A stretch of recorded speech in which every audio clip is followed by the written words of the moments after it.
like it's not an interview, you know. We just went live, by the way. Like, But yeah, okay, I do know what you mean. Yeah. yeah. So that would be Yeah. nice. Cool. Okay. Nice. Right. Do we have everything else ready to go? I've got the notes, and I think I can screen share if I need to. Oh, notes. So yeah, I think we're okay. Although the screen sharing I have set up is for 3 people, so there might just be a blank square where Caden is, but whatever. If we do need to do that, it's not the end of the world. We'll just put a skull Just and get a JPEG. crossbones fucking JPEG. Yeah, yeah, or a Tekken character, or like a big swirly poo, a poo emoji. Put Yeah, there little as poo well. emoji. Yeah. Fucking ditched us. Okay, right. Well, I'm happy to get started. If you want to get us, if you want to jingle us in. Yep, I have started the jingle. Nice. Okay. Hi everyone. Welcome back to episode 126 of the Quick Resume podcast. Oh, I was practicing a bit earlier. Ooh. Yeah. Okay. Hang on. Welcome back to the Quick Resume podcast. Episode 126. This is an Xbox-focused podcast for news, reviews, speculation, rumors, and other exciting gossip. Why are you looking at me like that, man? Does that mean I can't talk about Final Fantasy? And Final Fantasy. Nice. Oh, sorry. Did I not say Xbox focus? Okay, let me try again. Welcome back to the Quick Resume podcast, episode 126. This is an Xbox orientated Xbox orientated podcast with aligned news, reviews, rumors, speculation, and other exciting gossip. That's right, isn't it? It's a work in progress. Yeah, I mean, it's just I just thought. Yeah, we're amateurs. We're still amateurs. 126 episodes. C minus at best. Yeah. My name is Deck. Hello, and that over there is Tim. I don't know where you are on the screen. So hello. Yeah. So sorry. I don't know. I think I'm on the. Oh, what position my square is? I think I'm on the right. Yeah. So you're over there. Okay. I can poke at you by doing this. There we go. That's nice. Ah. God. Right. So, just want to check. I'm just checking the studio actually to make sure everything's okay. Yeah, it is. Just listen real quick. Looks okay. I think all the mics are set up properly and everything's vibing. Yeah. Okay. Yeah, looks good. So, 126. We just had the developer direct earlier this week. We live streamed it on Thursday, which you can check out on the channel. If you're watching after the fact, I'll put the link in the description. But it was the last video we did. We did that live. You had a good time, didn't we? That was fun. That was a good fun time. Yeah, I liked it. Yeah. Second direct in a row. So we're going to talk a little bit about that, sort of reflections after the fact, and sort of wrestling as well with the community reaction and the wider the wider sentiment about the show as well, because we had a couple of thoughts as we were going through about what we thought the reaction was going to be, and then how it turned out wasn't really how we expected. So there's that. There's Palworld, the biggest game on the fucking planet right now. The 102 Metacritic game we all thought Kiln would be. Yeah. I mean, and I'm not even joking, Tim. I don't know if you've seen the numbers for this thing. It's overtaking Elden Ring. It's become the #1 most paid concurrently played game in Steam history. I think that's because it's an accessible thing, right? Because it's great. But you hold that thought. Okay. Hold that thought. I want to hear this. I want to hear the Tim angle here. God, Jesus. So there's Palworld. Yeah. And then there's a couple of other things like Xbox's sales performance in December. And we've got some follow-up things about the games that we saw in the developer direct as well, like Hellblade 2 Avowed and Indiana Jones. So I think we've got a good show lined up for you today. So if you're new here or if you're a recurring viewer / listener, please, give us a like, consider subscribing. We'd really appreciate that. That'd be really nice. Yeah. And that was the other thing. Bloody Halo Infinite. Is Halo Infinite being sunsetted? Is it winding down? Yeah, I kind of caught some wind on this, but I don't know entirely what it is. I haven't looked into it, so it'd be interesting to see what it actually is. Yeah, we'll talk about that a bit more as well as the show goes on. So, I mean, I assume that what we usually do is, what we've been playing, but I assume that's probably going to overlap with the first story, which is Palworld. over to you, Tim. What's like, what the fuck's going on? And like, just to give you the metrics here, and just to maybe everyone else, the listeners, if you're not clear, and maybe actually just a quick overview. First, Tim, actually give me like an over. What's your like interpretation of what Palworld is? What's the elevator pitch? It's a survival monster collection game. There you go, survival monster collection game. I mean, those are the two core concepts to the game. Is it's a survival, Yes, but it's also a absolutely. collection game of little creatures and little guys. Yeah. This came out in early access on PC and Xbox exclusively. So it's at the moment it's on console. The only place you can play it is on Xbox and obviously on PC as well. It's on Game Pass as a game preview, so you can download it for free. If you've got Game Pass on PC, you have to buy it on Steam. I don't know if it's available. Presumably, it's available on the Windows Store as well. Do we know the cost of this? Wait, if you buy it on Steam, I don't actually know the cost.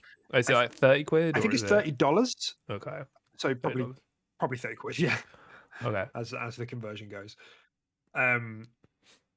And it's currently, as I say, so in terms of paid games, Palworld has just become had the highest concurrent player base for paid games in Steam history, overtaking Cyberpunk, Baldur's Gate, Elden Ring, Hogwarts Legacy.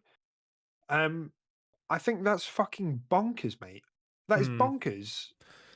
And then beyond that, it's in terms of just peak concurrent players. So not necessarily just purchase. So like this includes free to play as well. It's currently number 6 in history as well.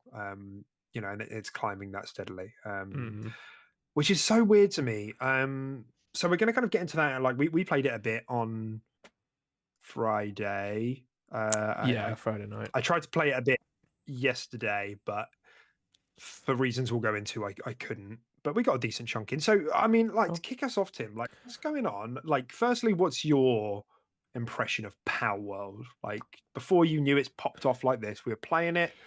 What were your thoughts? Yeah, I was pleasantly surprised. I think we talked about this on the podcast over the last couple of weeks since we knew it was coming to Games Pass, and we were very much under the impression this was going to be a pretty mid but quite fun game that Xbox managed to snag up and grab into Games Pass or something like that. You know, we weren't under the impression it'd pop off quite as hard as it did.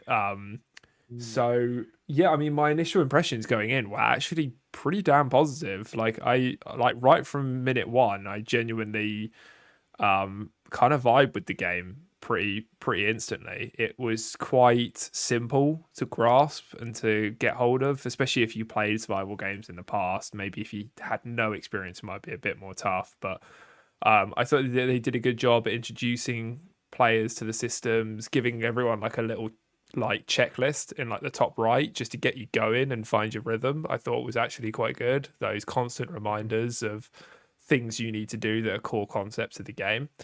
And yeah, no, I just thought it was pretty solid. I mean, I think performance is probably the only thing that's a bit below par, I would say, especially for Xbox. I don't know if you've got a fancy high-end PC, it runs a lot better, but at least on Xbox Series X, I mean, I imagine you're probably under 30 frames most of the time, with some hitching, and there's some lag in there as well on the servers. Now that I'm looking at these figures, I'm not surprised there's a bit of lag in the servers, because those servers were getting absolutely annihilated. So that doesn't really surprise me. But yeah, I'm vibing super hard with it, man. I think the concepts are great. I think the little creatures are cute and awesome, and I think it's wacky and fun and just so easy to pick up and just play. And which I guess kind of leads into my point of, I think that's how it's just reached those sort of numbers. I just think this is like such an accessible game, right? It appeals to anyone that's played survival games, which is quite a popular genre. It appeals to all Pokemon fans. It appeals to like your FPS fans as well, your combat. Literally anyone can pick up and play this, whether you're whether you're a young gamer, an old gamer, a female gamer, male gamer, a freaking toaster gamer, and literally like anyone can just pick up and play this game. Love And those I think toaster it's gamers. just yeah, but yeah, those are my initial impressions on it. Yeah, I think we played probably about 3-4 hours straight, and yeah, super solid. But what do you think? Yeah, it's quite funny because like I was not impressed at all when I first loaded in. I was like, what the Really? fuck's going on? And I am still a bit confused. Yeah, because Huh. um why does it sound so bad? The I sound just couldn't get is over it. yeah, the sound is out of a baked beans tin. Yeah, it's not. It's not. It's not fantastic. Why is it like a bug? Like I feel like it must be a It bug. could Like be. there's no way Yeah. they recorded those sounds with like a Nokia. Like they sound recorded on a Nokia microphone. Like it Yeah. must be like just not being processed correctly because it really sounds like it's compressed.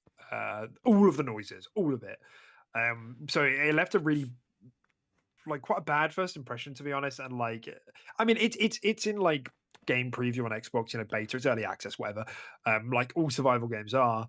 Mm. So like I expected this sort of stuff, and I'm easy to please with it. Like I'm generally not too critical of games of this sort of stuff, especially if they're in like beta. But that noise thing was really weird, and then the rest of it was like standard, like early access stuff. Couldn't get into a lobby, servers too full, which is understandable because the game popped off maybe a bit more than they expected it to. Yes. Um, and then there's like, lots of rubber banding if you're not the host, and performance is like not great. Mm. Has some So hitches for sure. yeah, and also like so I got over all those things, but like one of the other things as well that I thought immediately when I went into the game, that I was just like, this is way more like creatively bankrupt than I expected it to be. Like I knew it was a bit of like, this is Pokemon with guns and there's some survival elements, but it's Mm. like this is literally the Arcmet UI in the game. This is literally the Yeah. Breath of the Yeah. Wild, like piano notes as something happens. There's even ruins that look like lifted out of Elden Ring. I don't know Yeah. if you've noticed that. They look like bit for bit. Like I wouldn't be surprised if this map was made in AI. Like I Really. actually, if it came out that this whole thing, like a lot of it was made with AI, that would not surprise me, Mm. because so much of it is lifted from other games, and like then there's like the Fortnite kind of level crafting. Like it's like spaghetti has been thrown at the wall, but somehow, It's stuck. somehow it stuck. Um, so that was my I really wasn't impressed. I was ready to like log off immediately. Like after I played it for 10 minutes, I was like, this is too shit for me to keep going. But then we got you in and we played with our other friend and we sort of set up a base and I was The like, okay, addiction fine, grew. whatever. And I started catching some pals, some pals, and and then I opened my menu and I realized, oh, look, this pal can do this and this pal can do that. And then it hit me, like, then it clicked. And I was like, oh. And you take them back to your base, you put them in your base, and then they do jobs for you. They And become slaves. they become slaves. They get on the plantation and they all have different skills. Like they all get Hmm. better. They're like depending on what the Pokemon is, and then within the same type there are subtypes, and within that you can get different roles. The same way you can with Pokemon. You can get good roles and bad roles. Hmm. And I was like, I saw the hook then, like I saw the glimpse. I was like, I see, right. So, and that loop is quite fun. That loop is quite good because unlike a lot of survival games, it's kind of like, right, here's your list of things that you can make. You've got to level up to get access to more of those things. Just go out and do shit. Then you Mm. get access to more of those things, and you got to kill some stuff and get materials and bring it back. And then you build that shit like normal. And eventually you get access to some automation and things like that. But in Palworld, the automation is central to the loop. Hmm. So what I mean by that is the pals help you automate. So the pals will help you craft, the pals will help you build, the pals will do the harvesting for you, they'll do the mining for So you. you can You've just got to explore. find the ones that are good at it, and you can go, you can spend your time doing other stuff. And I think that's where I saw the hook. Like that's where I see the glimpse. I was like, actually, from a design perspective, Mm. that's a good hook that survival games haven't done, where your incentive to go out and get these little guys is that they're going to help you build quicker manage quicker and take up basically do the boring stuff you don't want I to was do. literally about to say the same thing because Yeah. that's kind of where I drop off in survival games. Eventually, I just get so sick of sitting at a workbench and crafting things or seeing a timer cook down, like when I'm cooking food. And like that's where I just start to drop off eventually. It's fine for like the honeymoon period, but then it's just I'm just like, I just can't do this anymore. Like it's actually becoming a chore. Yeah, I actually think it's really smart what they've done and how they've done it, and they've done it in a cute like collecting little creatures to do it for you sort of way. So it just feels fun in like every way from that standpoint. Yeah, no, I agree. So yeah, there is that absolutely, and then then there's the other layer of like you want to get like better mons and you level them up as well, and that's kind of a hook as well that maybe you don't have usually. You take out your pickaxe and then you get upgraded to an iron pickaxe and you upgrade that to a fucking diamond pickaxe. Hmm. Whereas here, it's like you have your Pokemon, like you find sorry, your pal. Oh, fuck, we're all gonna get sued. Nintendo are gonna send out so many cease and desist Yeah. this weekend. Um, and you level them up, and you sort of get a bit of an attachment to them in the same way that you do with Pokemon, because you kind of have a story as a user that you found when you caught that pal. It's like, oh, this is when we were out with our friends and we saw it and we were like, oh, it's so many levels above us and we did this and we did that and then we caught. So you kind of have a story attached to each one. So that part of Hmm. it, that creature collector part of the game, like really works. And I think that's where the actual loop starts to make sense. Mm. So that's kind of my 2 cents on all of it. Like I do think I am still a bit confused why it's popped off in a way that it has. Like this is a bit much, like, because it's still like there's barely any quality of life features. It runs like shit. Like it's not um Mm. artistically interesting, I don't think either. Like the PAL designs are like They're they're good. like fairly cool. They're Yeah, quite yeah, they're cute. okay. Yeah. Yeah, Yeah. but everything else is kind of like Bit there's no real bland. flair to it. Yeah, Yeah. it's just like um but I can see why, especially on PC, it's popped off more because apparently, if I'm understanding correctly, there's dedicated servers on PC, whereas on Xbox it's just peer to peer at the Ah. moment. And on Xbox, the lobbies are only 1 to 4 players, but on PC they're 32 player lobbies, which would be Uh, great. I thought that it was only 32 if you set up your own private server or something. I Oh, don't maybe I know. haven't heard about I that. All I I know is that thought that's possible on PC and not on Xbox. yeah, I thought it was something like that. Like if you host your own dedicated server, then I think you can go up to a set amount, like a certain amount of players. I thought it was up to 64 as well. I could be wrong, but um, Have yeah, checked that maybe shit. maybe this stuff just runs a bit better on PC. But yeah, I can definitely. One other thing to say as well with that hook as well, I think they do a really good job at just like throwing shit at you that's out of your reach, if that makes sense. Like you quickly just you spawn in, you do some stuff, you build a base, whatever, but you do some exploring and you instantly find these really cool pals which are like well above your level and stuff like that, and like that giant green mammoth and a tower to take on a raid boss and all these cool colorful pals which are not high enough level. And I think that is just that it's that hook of just like, yo, we need to level up so we can go get this thing. Like it's like it immediately throws down your face like this is what you could have if you grind. And I actually think that's actually really cool and quite smart the way they did that. Yeah, I think it's nice that there are things in the world that you want to interact with as part of the leveling rather than just like let's mm, kill the thing and then come back to base and use the materials to build the thing yeah. that I've been looking at. The part of the hook is like, oh, there's this I call Oh. boy just after you went off, and Yeah. he's like a boss. He was like a boss. He was like level 15 or something. Took my Nightwing to him, popped him down like 6 power balls. Oh, is that what they're Mm. called? Are they called power balls? I Power can't remember. spheres. Power spheres. Thank you for that correction, Tim. Um, and and and yeah, I caught him, and he's like a snaky noodle boy. And obviously I didn't know what he did, so it was like quite exciting. And he had like his own move set, and that's cool. Like a lot of pals have their own move set, and Mm.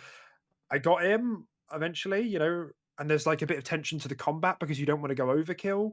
and kill them instead of cap them, and that kind of works, I think, in real time as opposed to like the turn-based stuff that Pokemon does. I don't know about the recent ones though, but Mm. um, and I had to look at what his skill was, and it's like I can get a saddle for him. So now there's this kind of back and forth of like, okay, now I want to level up so I can get the saddle to put on Yeah. Icy Noodle Boy, and I want Mm. to ride him.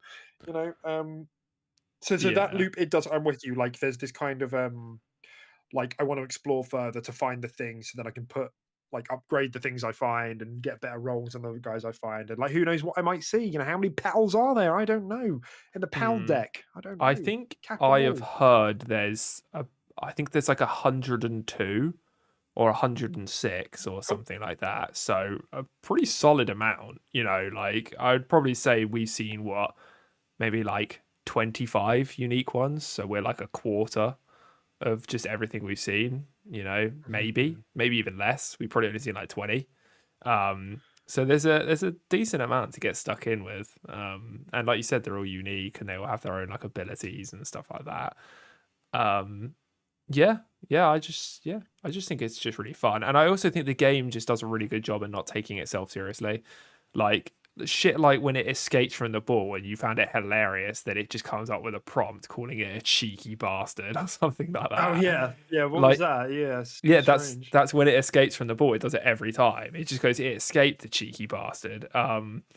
And then apparently, humans and stuff like that, and like AI, you can catch them. You can throw a power sphere No, at you a can't. person and you can No, catch them. And I it says, tried. "Are you I sure? well, when okay, I guess I Did you didn't try throw the with the ball, but I hovered merchant? over them. No. Oh, you tried with it. Oh, okay. Because I swear I saw a clip of someone doing it, and it came up saying like this. It said like a message saying like this is a bit inhumane, or something like that. I'm Oh, maybe you almost can because sure. all I mean is like when you hold a sphere and you're hovering over a thing, it like has a prompt. It's like chance to catch. I held it Yeah. over a grunt and nothing came up, so I just assumed there was no chance. But maybe if I threw Uh, it, there would actually be a Yeah, there because would actually be I a swear I thing. saw a clip of someone who caught one. Yeah, and it just said, "Yeah, you've caught this guy. A bit inhumane, but I guess he's yours now." Like that's what the message said, and it was great. That's Yeah, so funny. it's just quite a funny little game. I don't know. It's yeah, I'm having a great time with it. And there's so many aha moments as well. Like when you just put pals in the base and then you realize, oh, my penguin's now watering my berry field, and my monkey can actually seed the berry field, whereas like the others couldn't do that and stuff like that. And you start to figure out, and like when you figured out that you could put the firefox in there, it's just a half like all of our cooking time, and it can cook all our shit for us. It's like Yeah. those little aha moments. I think are just like really satisfying. That the game just doesn't tell you. You kind of just figure it out.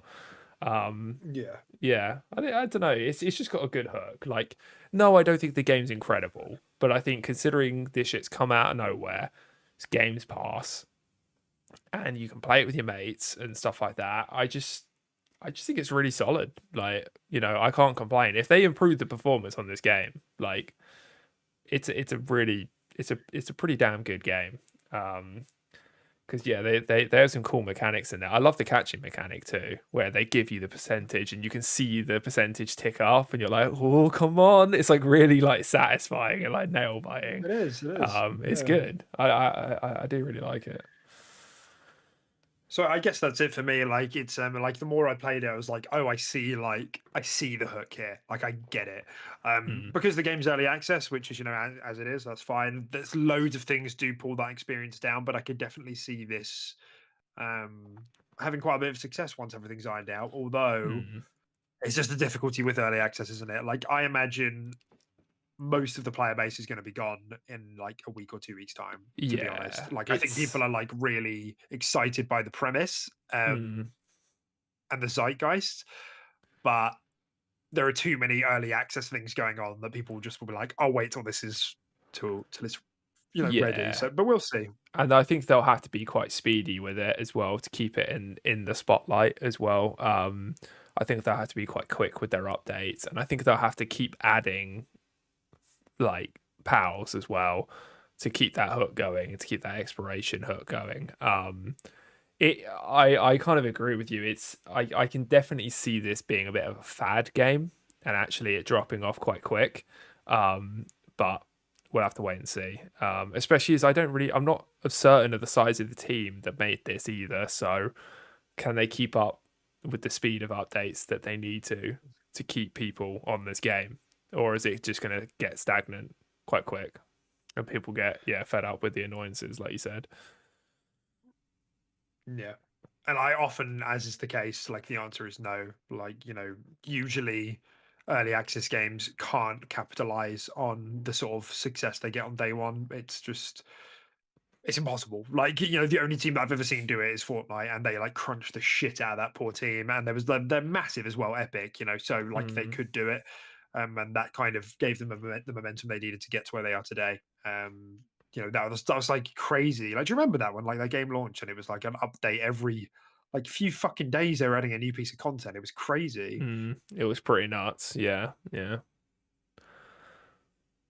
Um, yeah, just to confirm, I did check. Yeah, 32 players is doable on Steam via dedicated servers. So yeah. Okay. Oh, and that was the thing that I wanted to say as well.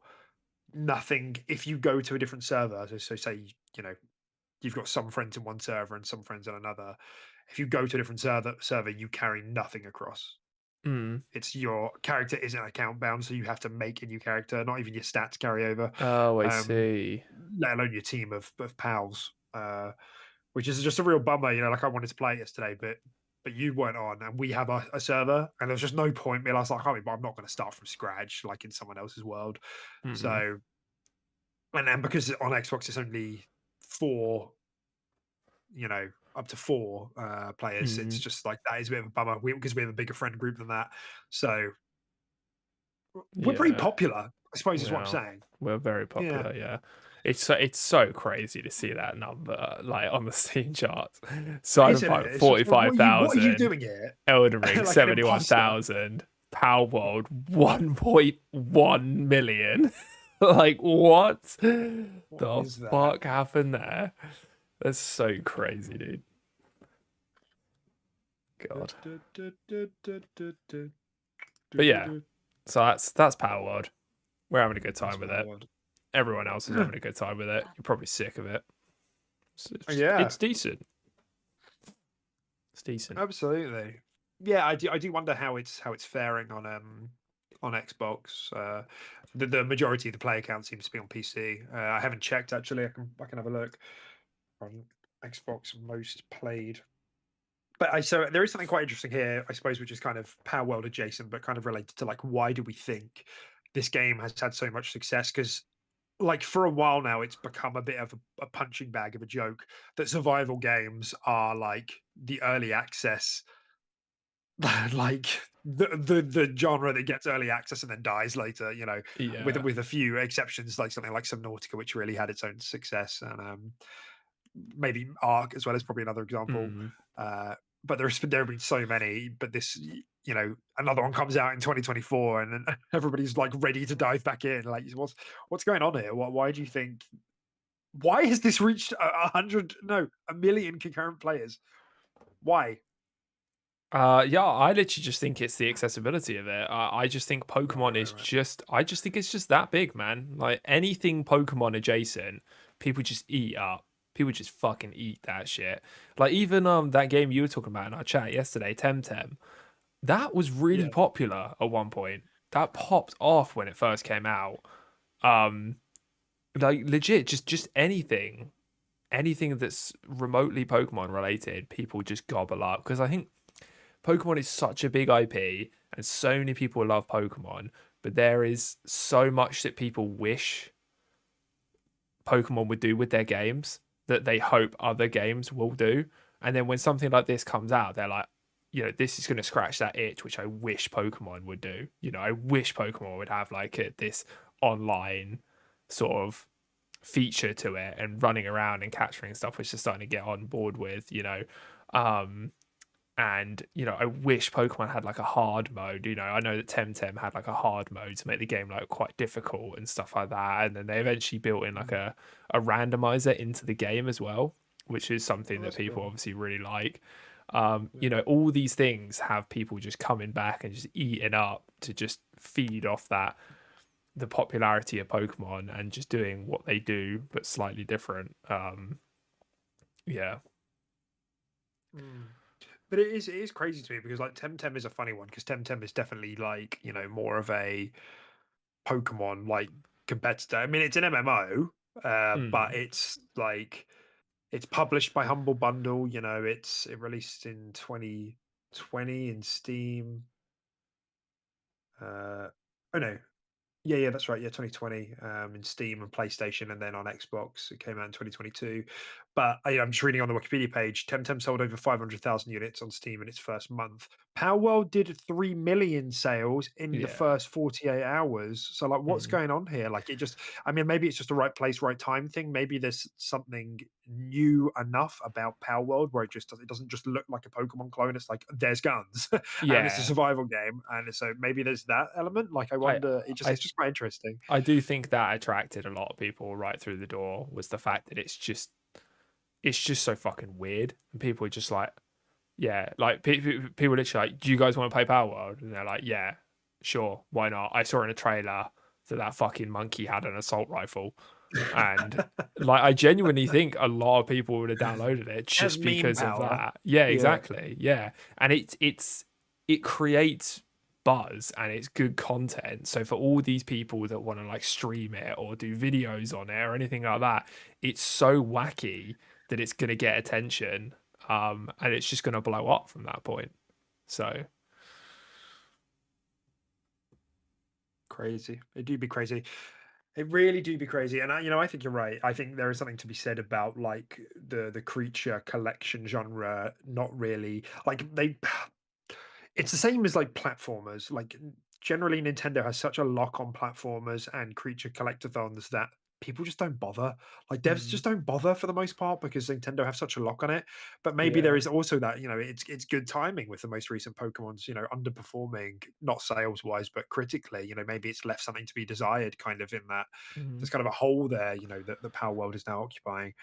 Um mm. so it does make me wonder like how that genre could open up. Like, we heard that Everwild was supposed to be a little bit Pokemon-y, a bit creature collectathon-y. And I just wonder, like, they're probably too far into development now, but I do wonder if the team at Rare are Pivot. sitting back and they're thinking, is there like a pivot we can do here? Or are they like, throwing their fists up into the sky like, thank fucking God we moved into this. So they're like, we did something like this. Or are they leaning back in their chair going, God damn it. God Yeah. fucking damn it. Yeah, we'll Yeah, see. no, that's interesting. Actually, I didn't know uh that game had any sort of creature collection sort of theories behind it, or It's obviously not confirmed. Like, yeah, we don't but know like really any anything official, but that's kind of the suspicions. idea. I didn't Yeah. realize that at all. I know nothing about that game, No, none of us do. It's so called Neverwild for a reason. yeah, such a good name, Neverwild. I love that. Yeah, but like, and I think if you go back and like watch the original trailers for Everwild, like like it has that kind of vibe to it, doesn't it? Like these kind of different creatures. It's like gorgeous art style. It really, and you're like shaman, so I doubt it'll be like unethically squeezing the creatures into tiny little balls. Yeah, But you like yeah. there's a taming element, yeah, So I do wonder, I do wonder if Everworld could scratch that itch, especially if Power World has reignited it all of a sudden. Like, oh, hang on a minute, like other people can make collection games and they can be interesting. So yeah, Mm, I'm really fascinated to see how that pans out. yeah. Was there anything else that I wanted to say about Power World? Was there anything else you wanted to say about Power World?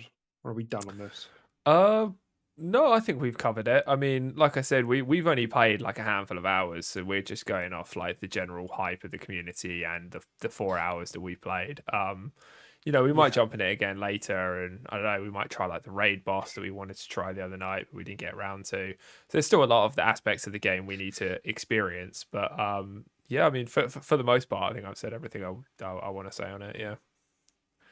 So I Mhm. suppose this was the other the other and the final thing, that isn't necessarily about the game Palworld, but it's like Xbox securing Palworld as a exclusive. Mm. I think we have specifically criticized. I mean, I think a lot of the community has, but we have as well criticized Xbox for like missing out on these like big hits with like these smaller teams. Yeah. Um, and PlayStation will get to them first, and they tend to be either just a PlayStation release or a PlayStation and PC. The last one I can think of was Fall Guys. The Xbox just Mm. didn't like it had its moment. Like it's obviously still not a big deal, but it's not like it's tiny. Like it's still a lot of that permeated through to casuals. Like casuals know about Fall Guys, Mm. um, and Xbox just didn't get that. Like there was not really any hype when it launched on Xbox because the moment had kind of gone. It came like a year or 18 months or 2 years later. I can't remember exactly. Mm. But recently, Xbox has jumped on things like Vampire Survivors. I think that was Yeah. just Xbox and PC. And Yeah. now I think you're this, and right. this is like the first one that I think they've gotten, which is like really blown up. Um, so it's just like commendation to the team. Really, you did it. You read the room on that one. You Yeah. saw something that none of us did clearly because here we are a million players later. Oh, actually, that's a good one. Actually, um, Anoxic in our chat literally just said that Genshin Impact, yeah, Yeah, was another one that we missed out on as well. That obviously never came. I don't know if that was mainly because it was like a JRPG, and JRPGs just don't go on Xbox. Maybe they were approached, but they were just like, nah, we're better off like putting all our eggs in PlayStation. Maybe it was declined or yeah, something like that. We don't know, but yeah, yeah, I agree. I definitely think they've got their ear to the ground a little bit more, maybe based on past mistakes, and they're actually definitely looking at things like this and, like you said, reading the room and thinking, yeah, there's something here. Even if it's going to be for a short period of time, there is. It's only beneficial what's happened with Palworld. Whatever Xbox did to get it on Games Pass and to get it aligned with Xbox has already paid off in its first 48 hours. So, yeah. That's right. Yeah. like, it's worth it for sure. Yeah, it's really. I was just about to come around to Genshin Impact as a nice parallel there. Yeah, now too that still hasn't come, and like I do wonder if that's like you say, just because it's a Japanese studio saying we can't be bothered, or if it's PlayStation approaching, giving them some funding money, or a bit of both. Um, Mm. and I've seen some conversation around people saying, right, Xbox, lock it down, 5-year timed exclusive. Get this in. This is your new Roblox. Like lock, as you know, like Roblox was like a big exclusive for the console for ages. I don't really think it helped with any sales or anything, but it was nonetheless.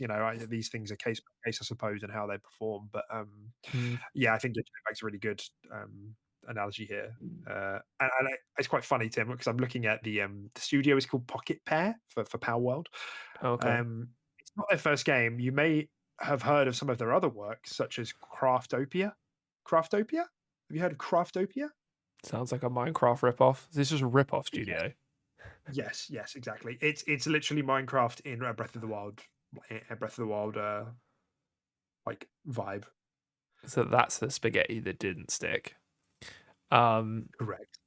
Yeah, no, it's definitely interesting, and yeah, I'm kind of on board with the whole lock it down situation. Like you said, you don't know if this thing's going to be a fad, and it could be a long term waste of money as players drop off or whatever. But I think if you're able to give these guys a bit of a helping hand, like get some support over to the studio and be like, right, we need to let's clean this bad boy up. Let's get it working well and on all platforms. Will help you.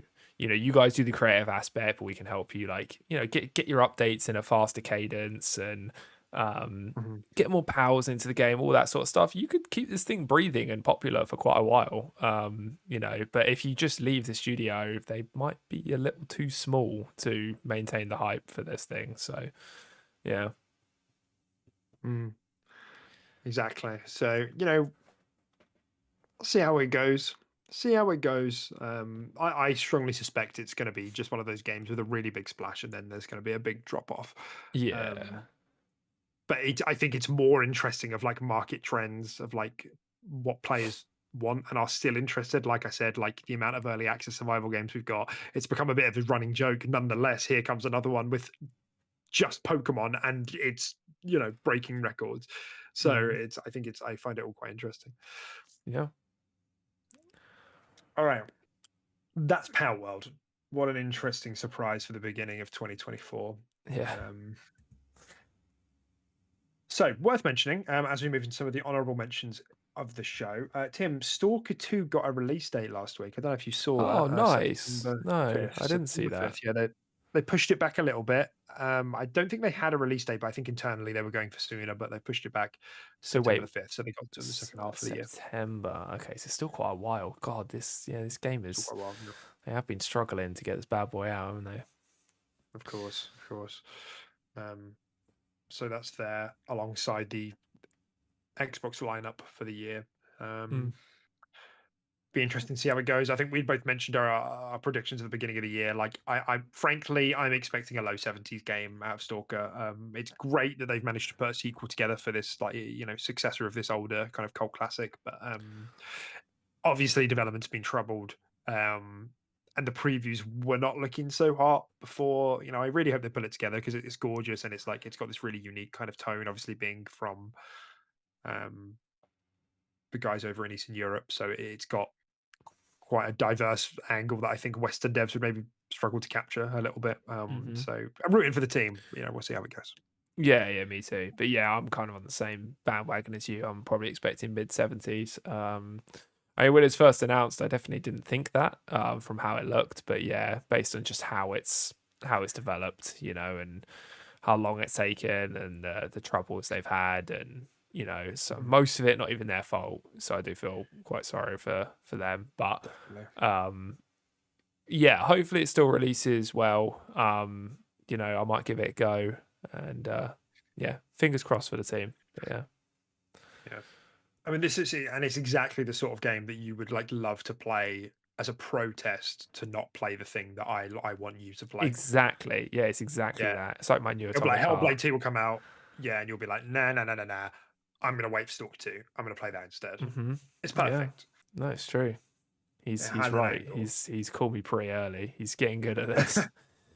I had that written down in my notepad. I'm gonna have to scratch that one off now. Think of something else. Awesome. Okay, what else have we got? Oh, I was going to quickly touch on it. Should we do that now? There's that fucking maybe not. I can't remember the exact date. I couldn't find it anywhere. The season 2 of Halo's coming out soon. I don't know if you've seen any trailers or any of the marketing material for it. The Hmm. TV series, that is, just to be clear. Oh no, I haven't. No, I Okay. haven't even watched first season. To be fair. February the 8th. It was really weird actually, because when I was before the show, I was Googling just like when season 2 launching, which is February the 8th, as I've just now found. And what popped up was Halo TV series, IMBG 7.2 out of 10, and Rotten Tomatoes 70%. That's way higher than I thought it would be. Yeah, it's not bad at all. Um, Weird. I guess maybe the show resonated a bit more with like casual audiences. I don't know. Maybe. Yeah. Pardon I me. spoke about it way back in the when it came out. Like I did watch it through, and it was fine. It was fine. It's just that some of the writing is like so confoundingly bizarre for someone who's played the games. And some of it's just like weird self-referential. Like when they make movies out of games and then they write things in to let you know this was Vibio game before it was TV series. Yeah, You yeah, know, yeah. like it's one of the lines that Chief says, like Cortana's giving him the battle plan as he's running in to like kill some of the copies. And he's like, "It's okay, Cortana. I know how the game is played." And I'm like, "Fucking kill me." Yeah, it's a That bit is not something cringe. Chief would say. I hate Yeah. that so much. Um, just shit like that. And it's like, they kept putting in these first person shots, like mid combat, like these, because some of the combat sequences are probably the best parts of the first season. Like they were really good. Like they were like, this actually Mm, feels like Halo combat. And then they'd cut to like first person. So you'd see the gun like it was in the games. It's like, you yeah. don't need to do this, man. Like, don't. Trying too hard. Why? Yeah. Imagine if they did that in Last of Us. Like, imagine if they fucking like cut to the back of like Joel, and he's like crouching around, like it's a third person game. Yeah, it's just like, Yeah. why are we doing that? Um, So I suppose while we're here, I just wanted to quickly touch on it. Some of the marketing they changed the writer and I think maybe the director as well for season two. And Pablo Schreier, who's playing Chief, has been like, yeah, it's way better this season, promise. Um, Okay. which is quite funny because he's also been like, I don't know if you follow the drama around this, but like, and a lot of the Halo community is really pissed off that they keep taking his helmet off. Yeah, yeah. I've seen that. Yeah, yeah. Right.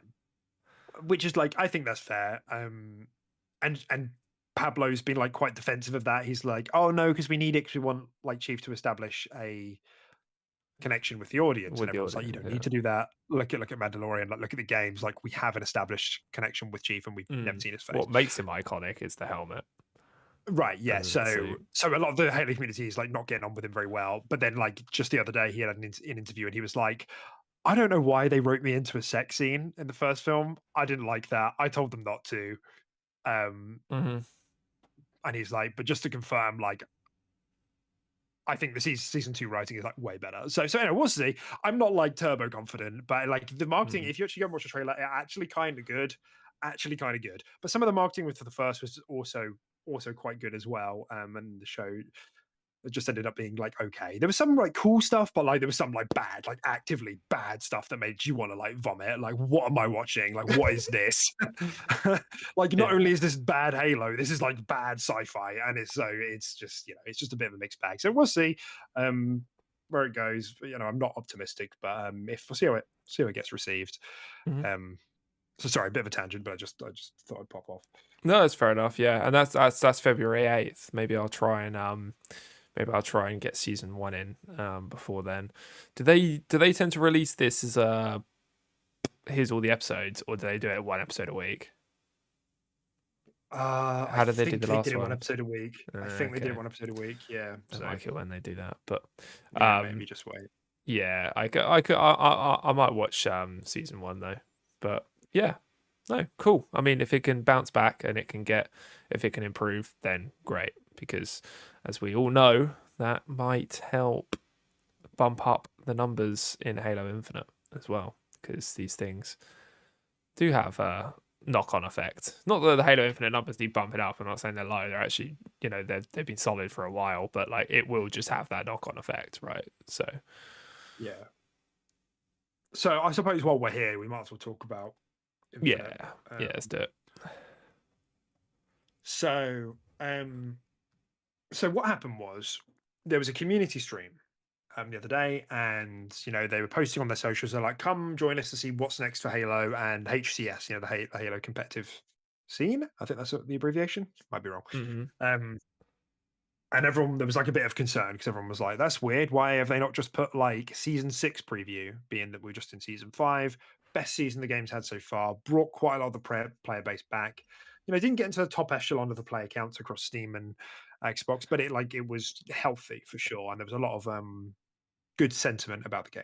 Hmm. And then they're talking about it. They're talking about the things that are coming up, and then right, like in the last 10 minutes, they're like, right, we're not doing seasons anymore.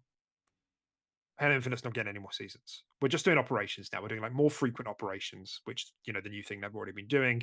The 20 tier battle pass. We'll be doing three of like we do one of them every 4 to 6 weeks, but we're not doing seasons. So the next update is going to be content update 29 rather than season six. And then after that, content update 30, content update 31. Um, Okay. they didn't explicitly say anything, but because it was weird, because I was like, I'm so sure we're about to get like a new weapon or the Falcon or like a new vehicle or like a new sandbox edition because Mm. this shit's been in the files for so long. It's been teased as like basically ready to go. And we know that the team has picked up a lot of speed in terms of their like creation. So it's like there's got to be something ready, and they just didn't show that. They were like, "Here's one new arena map, which was kind of cool. Here's some new forge tools. Here's a new armor core, which was the Mark IV set." And that was it. And I was like, "What's going on?" And then they said that they're not doing the seasons anymore. And then they said at the very end, "Yeah, we're just doing the operations because the team is moving into new projects, plural new projects, and Uh, we're building up the team and we've got more teams on board. So there's more projects going on. So they didn't explicitly say it to him, but this really feels like The Halo wind Infinite is down. getting sunsetted. Yeah, it's Hmm. winding down now, and they're moving on to whatever's next. So I just kind of want to get your raw reactions to that. What are kind of your thoughts on that? Uh, I mean, not great from my perspective. I know I do understand that eventually you have to have these things. You have to move on from these things and go on to new projects and stuff like that. But I think realistically, they probably foresee this being live service for a lot longer, right?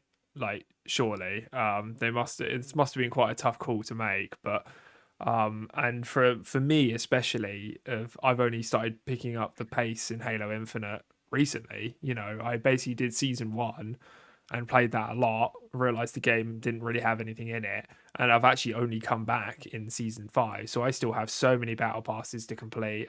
You know, I was just starting to get going on it, and now I find out it's being sort of phased out, or starting to, you know, get phased out a little bit, and it kind of deters me on like a little bit of why should I continue to play this and put a lot of time and effort in it when there's less and less effort going into it from the devs, right? There's definitely that sort of effect.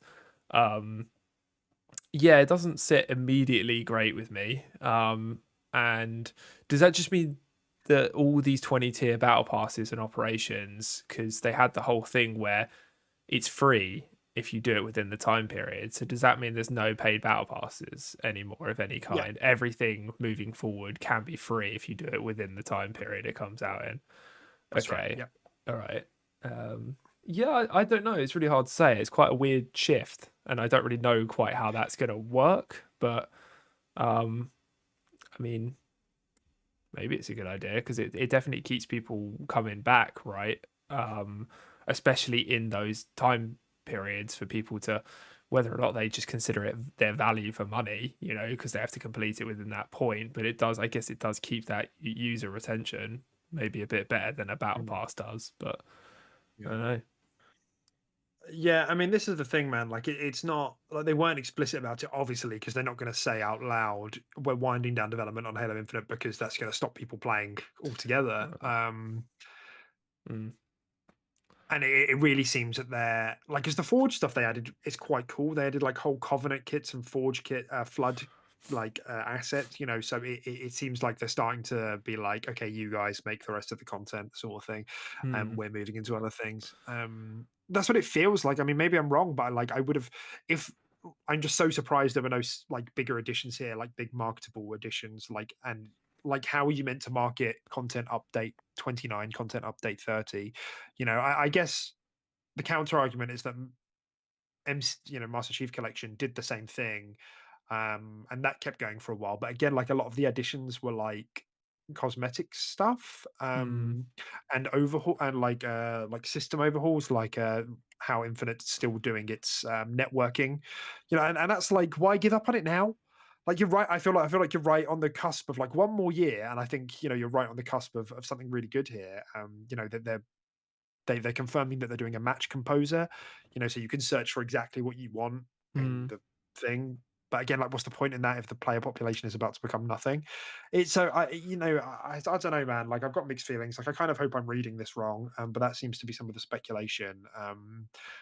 Because as you know, if you follow the show, you know, like I really love Infinite, like as a game, you know, I warts and all, you know, obviously it needed to be better when it came out day one with the amount of content, but the actual like game was real good. Like mm. I wanted more of it. Like that was the problem. Like I wanted more of it, and again, I thought the campaign was really good. It was my favorite Halo campaign today. I just really clicked with me. So it does kind of bum me out because I Mm. genuinely had it on my calendar. Like I was like, season six is going to come out at the end of the month. Like me and Tim are probably going to play that. There's probably going to be like a new weapon, maybe like like a new vehicle. You know, that would be really fun, and I bet that would get us like going again for a few more weeks. And so Yeah. now to hear this, it's like I'm not going to go back and play it for 20 levels of cosmetics Yeah. and one new map. Like that's not. I'm not doing that. So Mm. it's a real bummer for me, and especially because season two is right on the horizon. Like it really feels like if they wanted to kick it into overdrive, they could have, and they're choosing not to. Like they Yeah. could have launched bang season 6 on February the 18th with season 2. Here's some crossover stuff, which they are doing some crossover stuff, but it's like not really it's just free, like it's not related to anything. Like they could have had a big marketing push here. Like Yeah. here's a weapon that's in the show, like new to the series, and it's also in the game, or just really anything, Mm. and it's just not, and it feels like a conscious decision rather than, oh, we're pushing back some of the content, if you see what I'm saying. Yeah, it definitely feels like that they could have capitalized a little bit more off the hype of Mm, season 5 and just be like, let's drag this out. Even if they were just like, they still wanted to do this content drops and 20 tier battle passes, whatever, great. But I feel like it, like you said, if they wanted to, they really could have capitalized a little bit more and just be like, okay, we will do that, but with how the game's performing and season 2, let's just do season 6 and really see if we can get the momentum even higher, and then we'll go into the content drop 30, 31, 32.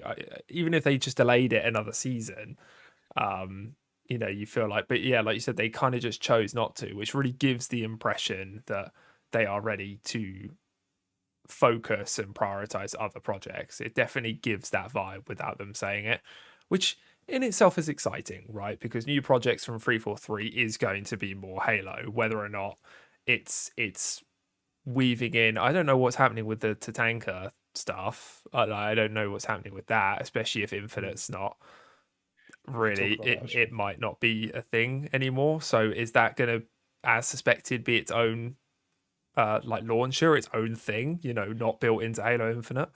I don't know. Is that one of the other projects? I don't know. I thought that was being outsourced, so it wouldn't really have input from 343 that much. Mhm. It's a little bit weird. It's just kind of muddied the waters to what was starting to look at like very clear water, and now it's just they've just dumped a Mm. whole fucking bucket of mud back in there. Yeah, that's right. It's a little bit weird. Yeah, I don't know. I just don't know where I sit with it now. A bit confusing. Exactly. Yeah, and I think it's a really good point, um, about the other stuff, because in my mind, what was going to happen was 343 were going to keep working on this multiplayer. This was going to be the Halo multiplayer, and they were just going to keep going and keep going, because every update that came out, the player counts got, like, they climbed higher, and they still, obviously they dropped down, but they Mm, climbed higher and stayed higher, like each time, which was an indication to me it was going in the right direction. And that was both on Xbox and PC. Obviously, PC being weaker because PC, Halo isn't the PC isn't the home of Halo. Um, yeah. but recently there were like rumors, a couple of insiders and podcasters have been speculating that they've heard that, to whatever Tatanka was has been cancelled. um Uh, it's been, obviously that project never got announced, so to say it's mm, internally the team is not working on that anymore. um yeah. we know we don't know if any of it's true. It hasn't come from, like, nobody's been willing to put their reputation on it. It's just been kind of loosely talked about.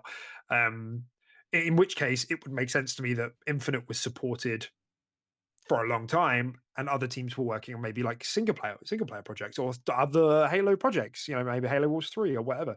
Um, but that doesn't seem that that's going to be happening here, and that just leaves me really confused. It's like, okay, are they just moving on to a new mainline Halo now then?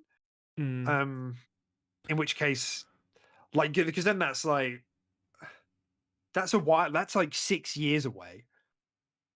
yeah. I'm gonna be like 35. We're gonna be like 35, and that's, are you not gonna have a Halo service running that entire time? Yeah. It's a bit. I mean, Or yeah. Or maybe they have other things in the works for longer than you think. Maybe in the maybe, meantime, we might have a Halo Wars 3, or we might have um, maybe. yeah, just something. I don't really know. But yeah, you are right. That's going to be a big time gap. And you would have thought the perfect way to fill that time gap is to have a live service game with still a pretty decent amount of a team working on it and keeping it live, right? That's just passive income while you're making your next Mm, project if you plan it well. Um, yeah, it's a little bit odd, and it also makes you think: are they just gonna, for the next Halo game, are they just gonna completely pivot away from how they did Halo Infinite as well, because they didn't really have they considered this a success. I maybe not I doubt it. in I their doubt books. it. Yeah. So Yeah. like, are we might not have another open world esque campaign. It might be a bit more linear. We might not have live service baked into the Halo, which a lot of people will be fans of, and it'll be interesting to see if they are fed that spoon, if they're actually going to enjoy it, because those games were quite a long time ago now, and if you're now given that same Halo back in 2027, that people wanted, that's similar to Halo Infinite or Halo 3, are people really actually going to want it, or was it just nostalgia Mm, talking the whole time? So yeah. Yeah. maybe you shot yourselves in the foot as well as fans. But yeah, we'll have to see what direction it goes in. But yeah. But which by the way, that is what the Halo community does. They cannot decide what they want, and Mm, are living in like perpetually in 2006. It was like mm, the Halo Master Chief Collection team. They put an official, I think, a poll up maybe on, or they asked for feedback on the idea of introducing monetization to Master Chief Collection. I don't think we spoke about this. It was like, maybe 6 months ago, maybe a year mm. ago, actually, like on their forums, on Twitter, and everybody, and they're like, the purists freak the fuck out. This is classic Halo. How dare you even think about that? How dare you have those putrid thoughts? Like, purge those thoughts from your brain. Unbelievable. And then like 6 months later, like, right, guys, we don't have the funding to continue the game anymore, so we're going to stop developing content for MCC. And then they're all like, unfucking believable. How could you abandon my Halo? And it's like, They can't just can print we money. move into the real world for a Yeah. moment? Can we move into the real world? Guys, you decided no monetization. Like, you can't just have it fucking free all the fucking time. That's not how it works. Really Mm, frustrates me. And then like you get into people just say, well, it's Microsoft, so they should just fund it indefinitely. It's like, guys, it's not how it works. I get it. Capitalism sucks, but it's just not the real. People got to be paid. So yeah. you got to make your mind up here. You got to and this is exactly what the Halo community would do. Yeah, they would vote Yeah. against their own best interests. Yeah, exactly. Yeah, I guarantee you in like 6 months' time, they'll just be like, we actually cut, not 6 months, sorry, 6 years' time when the next Halo comes out, they're actually like, we can't actually like the way the Infinite did it with this. I want things to chase. I want a battle pass again. Yeah, It's like, that's right. what the Yeah, fuck? 343 literally just gonna throw their fucking smash their monitors. Like, what do you want from yeah. us? Well, it's a bit like Yeah. Overwatch, wasn't it? Overwatch kind of had that a little bit where like everybody, like, loot boxes used to be the scourge of the earth back in the day. Like, it was really, the devil's the Mm, devil's instrument. And then they got rid of that and introduced battle passes, and everyone was like, "Oh, I prefer loot boxes." yeah, I know. But it's like, guys, you spent 6 years complaining about loot boxes, guys. Like, we gotta land here. We can't complain about everything all the time. There's got to Yeah. be compromise. Yeah, it's just how it works. I do think gamers, they gotta be one of like the whiniest fucking consumer base out there. Like, Yeah, just out of it, like everything. yeah, They must be so annoying to deal with. definitely. I have so much respect for community managers in for dev teams. Like, the amount of shit they have to deal with. Like, and I always find it really funny when they put out tweets like, "It's you, the players, who really deserves all the credit for our hard work," and it's like they must be typing that through like, clenched Yeah, jaws, yeah. Like like every like key, they're squeezing a like stress ball. Yeah. smashing it in. Yeah, yeah, exactly. Yeah, it must be so So painful. this, yeah, the cigarette in one hand, the stress ball in the other. Like, Yeah. oh, You just can't mad. click send. It's got like five people Yeah, on the mouse, like forcing him to click smashes it in his send. face. Yeah. Man. God. Uh, So yeah, I mean, if it is, then it is, and that's just how it's got to be. And like, to a degree, like, because if you go back and watch our episodes and we spoke about Halo Infinite launching, there was a big debate at the time, wasn't there, about like, should it have been delayed? Should we delay it another year to make sure that there's like the content roadmap is ready to go? Bear in mind that would have launched in late 22 then, so that would have been 2 years after the launch of the console. Um,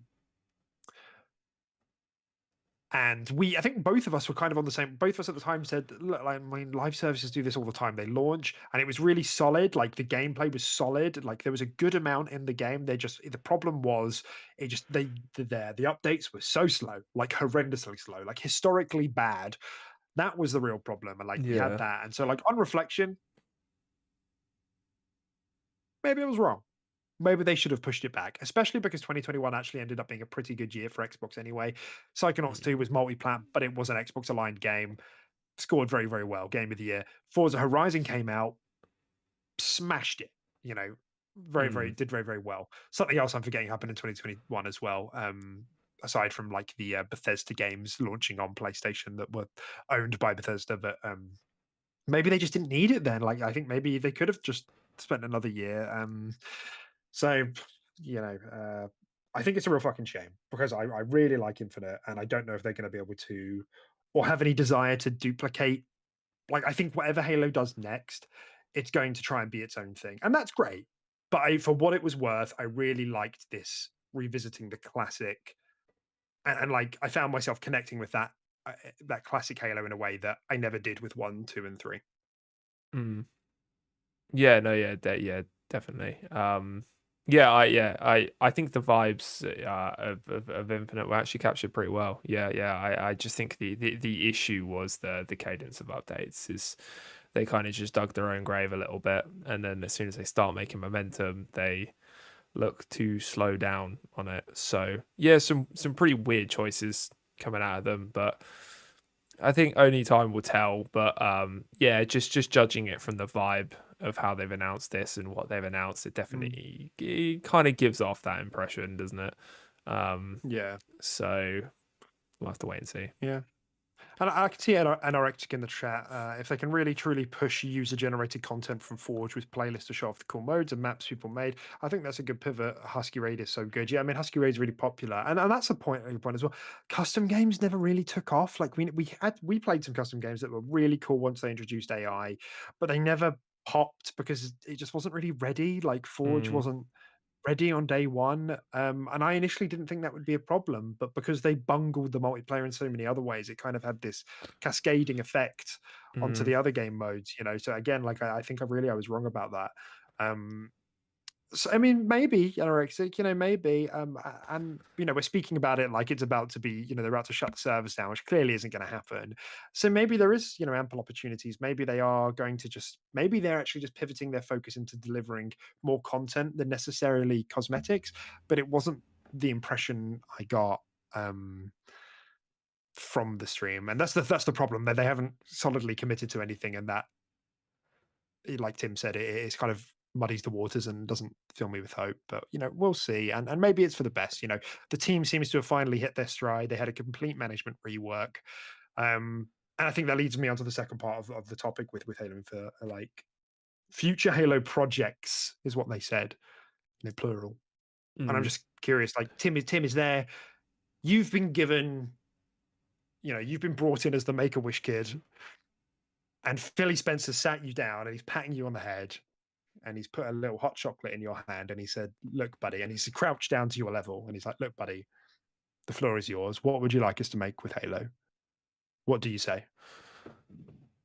I want a strategy card game. A strategy card game.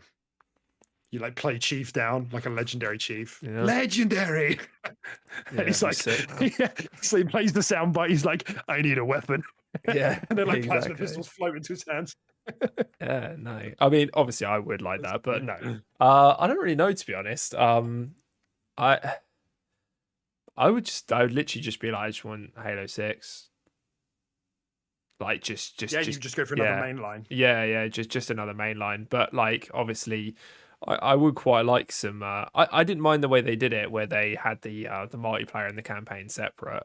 And then had and then the campaign was paid for, and then the multiplayer was Mm, like live service, whatever, or chase it, however you want to do it. yeah, But yeah, yeah. yeah, I'd probably just say something like that, to be honest. Because yeah, I mean, I would say something like Halo Wars 3 is probably there. That might be worked on, or start production on it now. But I was never big on Halo Wars. And in all fairness, I never gave it a proper go. But yeah, never really played it. So I mean, what would you say if you were the Make a Wish kid? If I was a Make-A-Wish kid, Phil, I've got a little hot chockey in my hand, and Phil Spencer's stroking my head, and he's like, "What do you Yeah. want, I kiddo?" mean, at that point, you don't want anything else. But yeah, Yeah, I'm you'd saying, I sit. just want You this. I just want to peaked. stay here, guys. Yeah. Is it okay if I just hang out for a bit? This Can we is just talk great. about something like Vampire Survivors or something? I know you like that, yeah. Yeah, I would take a sip of my hot chockey, and then I would lick the cream out of my mustache, and I would say, It's tough, isn't it? It's tough. That's why you put the me on thing the is, spot. I I was want a like, I don't Halo know. RPG. I want a Halo RPG. That's what I want. The Really? thing I was thinking of, like, do I want it in first person or third person? Like, that was really what I was thinking. I just think there's so much they can do with this fucking universe, man. Uh, Like, there aren't that many like military sci-fi shooters that have this like really well established world.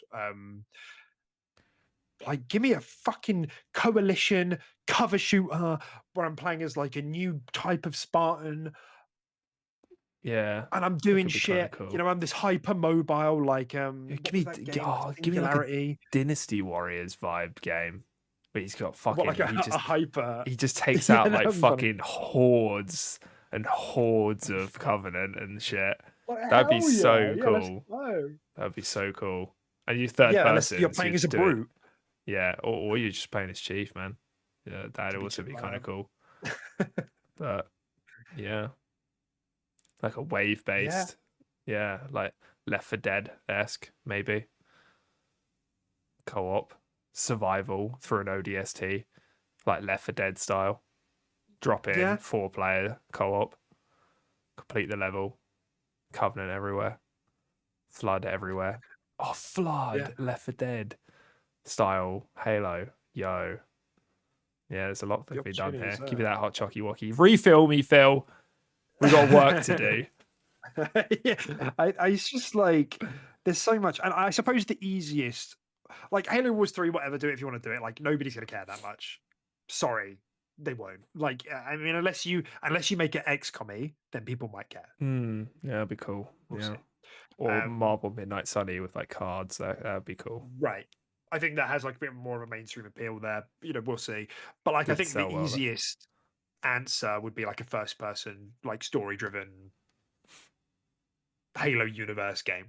Mm, I think that would be these like in the vein of an ODST or something a bit bigger, maybe just focused on an entirely new spawn. Like I think that would be great. Uh, but yeah, but likewise, I would love like an RPG, but I think that's probably a bit far fetched. But I just like I've always said, like I think what they showed off more in the season 2 of Halo Infinite, the headhunters, like these kind of oh yeah, that could be cool. like these CQCS Spartans who are like kind of scrappy and they're a bit stalky and they take down like high ranking elites like a bit in a bit of a stealthy way and they like Mm, brand their armor with the skulls and they go in like small squads and they're like highly military and tactical. Like I think that could be like super cool idea as well. Make it a bit imsimy. Give it to fucking Arcane. Arcane are yeah. still aren't doing anything else. Give it to you. Fucking creeping Mm, around with a sh- combat knife, stabbing an elite in the I- back of the You could neck. have like you could make like a fucking roguelite kind of game as A well, where roguelike. every time you have your Spartan and you go like really far with him, you level up, you upgrade him and everything like that, and then when you die, he's dead. The attachment to that really cool Spartan you built's dead, but here's one fresh out the barracks. You start another run. That could be kind of cool. That could be kind of cool. See, well, look, we're coming up with plenty of ideas, Phil. Hit me up. Yeah. So this is, and this is like, I guess that's the positive here. That's the silver lining. The fact that they're saying projects plural is quite nice because that makes me think there is some more experimental stuff going on here, in addition to obviously another main line. Who knows what Certain Affinity are working on nowadays? If Tatanka has been cancelled, and maybe we're only just hearing about that now. Some people have said that some people have been reporting this from like 2022. So maybe they've just been using those assets to create. For the last 2 years. Mm. or more even, maybe something more like story driven. And I just think Halo is ripe for that sort of story driven content, whether it's co-op or not. I don't think they need to, but so that's the silver lining here. If there is the sunsetting, it's like it's with a heavy heart, but at the very least, I hope they can really do more with that franchise that doesn't rely so heavily on these mainline, these mainline releases which have so much expectation. Like it's like you got to launch single player, full co-op, forge, theater, custom games, multiplayer suite, Mm. Yeah, it's a lot. firefight. Like the list goes on and on and on about like the expectations for a mainline title. That you just can't expect that those are going to be done quickly. Um, so yeah, there needs to be something to fill the gap. So yeah, that's my take on that. Mm. Yeah, agreed. Okay, right. So that's Halo for today. Where are we moving on to next? So we sort of the last topic. I think it was the last topic. The other one was higher sales. If we've got time, we'll come around to some of those high sales in December. Yeah. But developer direct. So we're living in a post developer direct world. There's been a lot of anticipation about this. We did the live stream. Jeff Keighley did his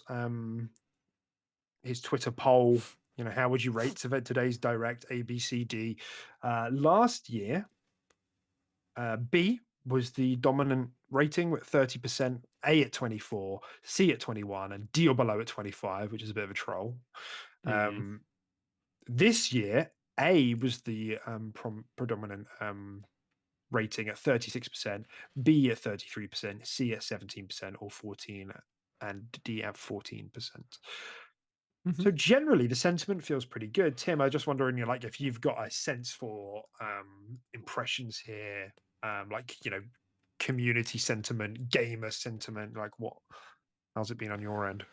Yeah, I mean, from what I can tell, obviously I haven't had my ear to the ground too much with it, but yeah, from what I can tell, it seems to be received pretty positively. I think there wasn't really anything bad to say about this developer direct from what I could tell, from a social media and community perspective. I think generally everyone was pretty happy with everything showed here. Some people were more happy than I was in certain aspects. So yeah, I think overall a very positive show and looking to be a really solid year for Xbox, I think. Mhm. That's definitely what it feels like. I mean, in the show, like as we said, it was a good show. Like I think we all came out of it giving it kind of eights. Yeah. Guess Clearly, you a lot could of people probably thought it was put to even like an better than A. that. Yeah. You could Yeah, probably yeah, put an yeah. 8 out of 10 to around an A. Yeah. I'd give it kind of an A minus if I was going to put it on Yeah. a lettering scale. Yeah. Yeah. Um, so I suppose I don't know where I want to start with this. Did I put the link here? I did. Okay, that's fine. So just on a game by game basis, there was a bit of information that came out after all of it, just to like scrub through the details, maybe of what we missed while we were watching the show, but then also extra stuff that comes out after these sorts of events. Hellblade 2 was the first thing. And we found out that Hellblade 2 is going to be priced at $50, and they've said it's going to be the similar in Whoa. length to the first game. And actually, watching it back, they did. Obviously, we were just talking over it, but the guy said, "We've crafted a highly high quality, shorter experience." They're making it clear that this is not a bloated, big, long, 30-hour. It's a tight experience. It's a tight, high quality experience. Um, on howlongtobeat.com, Hellblade is at 8 hours. I think it took me a bit longer. I think it took me somewhere between 10 and 11, maybe 12. Um, so we don't really know, but they said it's similar. So I would expect it's going to be around 10 hours. I expect it's probably a little bit longer, but Mm. that's kind of like what it's coming in at. So I kind of wanted to, it's kind of going for an Alan Wake 2 sort of thing here. Alan Wake 2 is quite similar to that, isn't it? And I'm just curious, like, how are you feeling about that news? Because some people have kind of trolled on that a little bit and feel like, you know, oh, what big Xbox game only 10 hours long? You've been working for 6 years. What's this, like 1 hour per year of development? Like, what are you up to over there? um I don't have an issue with it. I think I've always said that a carefully crafted game, without the bloat in it is preferable. Like just trim the fat and just make the experience, exactly as you want it. Don't have any bits dragging on, don't have, any stagnant parts of the game, just A to B, just get there, finish the game. I don't have an issue with that at all. Sometimes short games can actually be great. Like I mean, people love the first Hellblade. It's had a real impact on people. Like from a storytelling perspective and in character development and all that. And that game was only 8 to 10 hours long as well. So. Mhm. And it could be quite nice just to play a game like that and not know that you need to commit such a large amount of your time to it. You just know that you know, this is it. I'm starting Hellblade 2 this weekend. I'm probably going to be done with it this weekend and it's going to be great. I can move on to something else afterwards. Um, and I like that they're not charging $70 for it, £70 for it. Hell yeah. I like that they're being like, okay, this is a shorter experience and you know, we're gonna charge you 50 quid for it, because there are plenty of games out there that are 10, 11 hours long or something around that region. They still charge $70. So I like it. I genuinely have no issues with this. This game has obviously taken a long time to make, a lot of budget to make. And I think that's going to show in its tight storytelling and graphic for fidelity. So I have no issues Mhm. with it. Yeah, yeah, no, nice. I agree. I think it's really quite emblematic of Xbox's efforts here. Like this is one of those things where Xbox has been like, just go make some fucking good games, you Mm, know. And I hope, we've seen this kind of waning and waxing of like, are they giving not enough support to the studios? Are they not hands on enough? Are they? And it seems like after Redfall, this is kind of, recalibrated a bit now where they are taking a bit more of an active role, but still they're not asking for particular experiences. mm, And like, man, I fucking, there's no way I can say this without it sounding console worry. It's really irritating. But like, if this was made by Ubisoft, if this was made by PlayStation, this would be a 30-hour long game. yeah. It would be a wide linear or open world game with skill points and side quests, uh, POIs and all sorts. Yeah. POIs, and I just think, and there's a reason for that. It's because they are really good for repeated engagement. They're good for getting people in the door. Like I don't know necessarily, and I don't know if Xbox does either. If a game this length is going to get people to buy a console, I don't know. I mean, maybe maybe people would think that would be enough for me to like purchase a Series S or a Series X, Mm, to get my foot in the door. Because it is that sort of game where the presentation is so good that it's like it really justifies the purchase of a console on an exclusive front. But so in a sense, this is a risk, for mm, damaging console sales. I mean, from my perspective, but Xbox nonetheless they're supporting that. They're like, yeah, price it lower, because it's going to be fairly short. Which I've yapped on about for months of like we need to be the industry needs to get better at like pricing things appropriately for mm. the size of the game, Yeah. but of course that kicks open the whole debate about like is value equivalent to size and whatever. But Yeah. I think yes to a degree. I think the two are loosely correlated. Um, so great. I think it's good that it's really the tip of the spear in terms of Xbox's diversity. Even though it's an action adventure game, it's like, yeah, it's a shorter game, it's high quality, and we're happy with that. Hmm. Yeah. I think it's a bold statement. It's a ballsy move, like you said, and I think they're confident in the product and they're confident in the story that they're telling and how they're going to tell it, and they're backing it. So yeah, no, I agree. And I mean, even if it doesn't bolster console sales, it's still a hell of an exclusive that's going to be coming into Games Pass for the existing Xbox owners that are currently out there, and you're going to probably find a lot of people will log on and play it. So, um, Definitely. yeah, no, yeah, there's no issues my end with that. Me neither. Me neither. Yep, I remain very excited for Hellblade 2. I'm really hoping it's going to be sort of the well, I was going to say the crowning jewel of the year, but now with the reception to indie, which is what we'll go on to next, I mean, who knows? Maybe that'll enter the game of the year conversation as well, considering this is a much more tame year so far until, of course, the Switch 2 is announced and Nintendo go, here's fucking Mario. And everyone goes, well, hey, 99 Metacritic. Yeah. um, so, until that happens, I think Xbox have maybe a couple of front runners, for Game of the Year candidates. So we'll move into Indiana Jones. This is really funny because you can go back and watch our reactions to this because we kind of we're watching it live and we're like, yeah, okay, okay. Mm. We were a bit reluctant, weren't we? I mean, like, how would you describe it? Yeah, no, I think that's the perfect word for it. Is yeah, a little bit reluctant to get excited about it.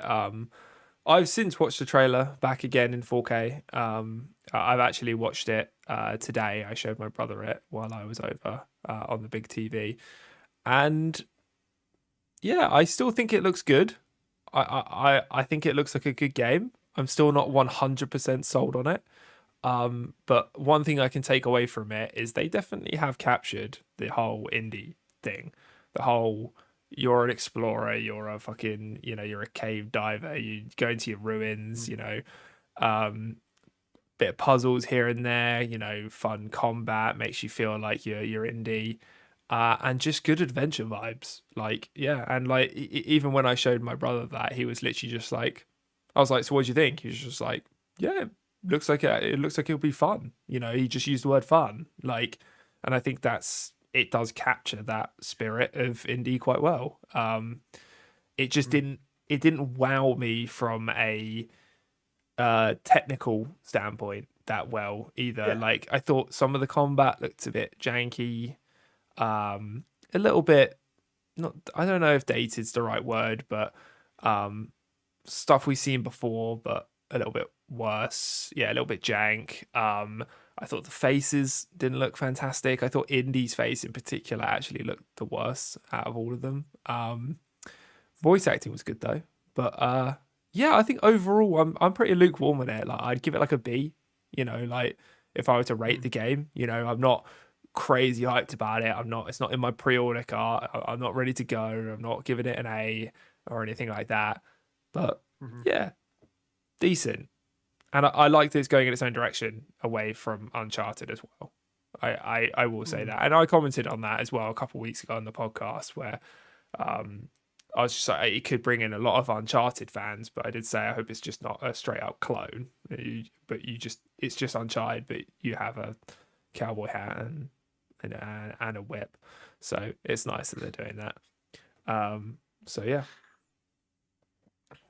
Yeah. Hat buff when? Hopefully soon. Buzzing for that Hopefully out buff soon. Uh, pre-order. yeah, I'm with you, man. Yeah, like I've watched it back a few times, and I'm like I think that was good. I am excited for that. Like I'm happy. I am excited for that. Um, it hasn't blown me away in the same way like Hellblade did. Mm, Um, you're right. Like it's not from like a presentation standpoint. It looks like quite a safe single player action game. And there were some tweets about the game. I think Machine Games published some more details themselves, and they said that there are some more open areas.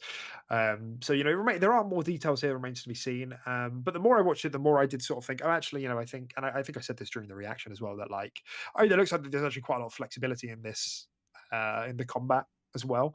It looks quite fun. This kind of whip and this kind of immersive simmy in some ways. You crack the whip to get someone to turn around, like silly stuff like that. They're having fun with it, and I think that's great.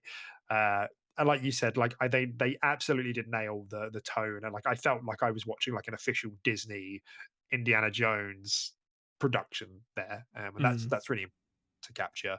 And yeah, Troy Baker was doing a great job with the impersonation yeah, of very good Harrison job. Ford. Yeah.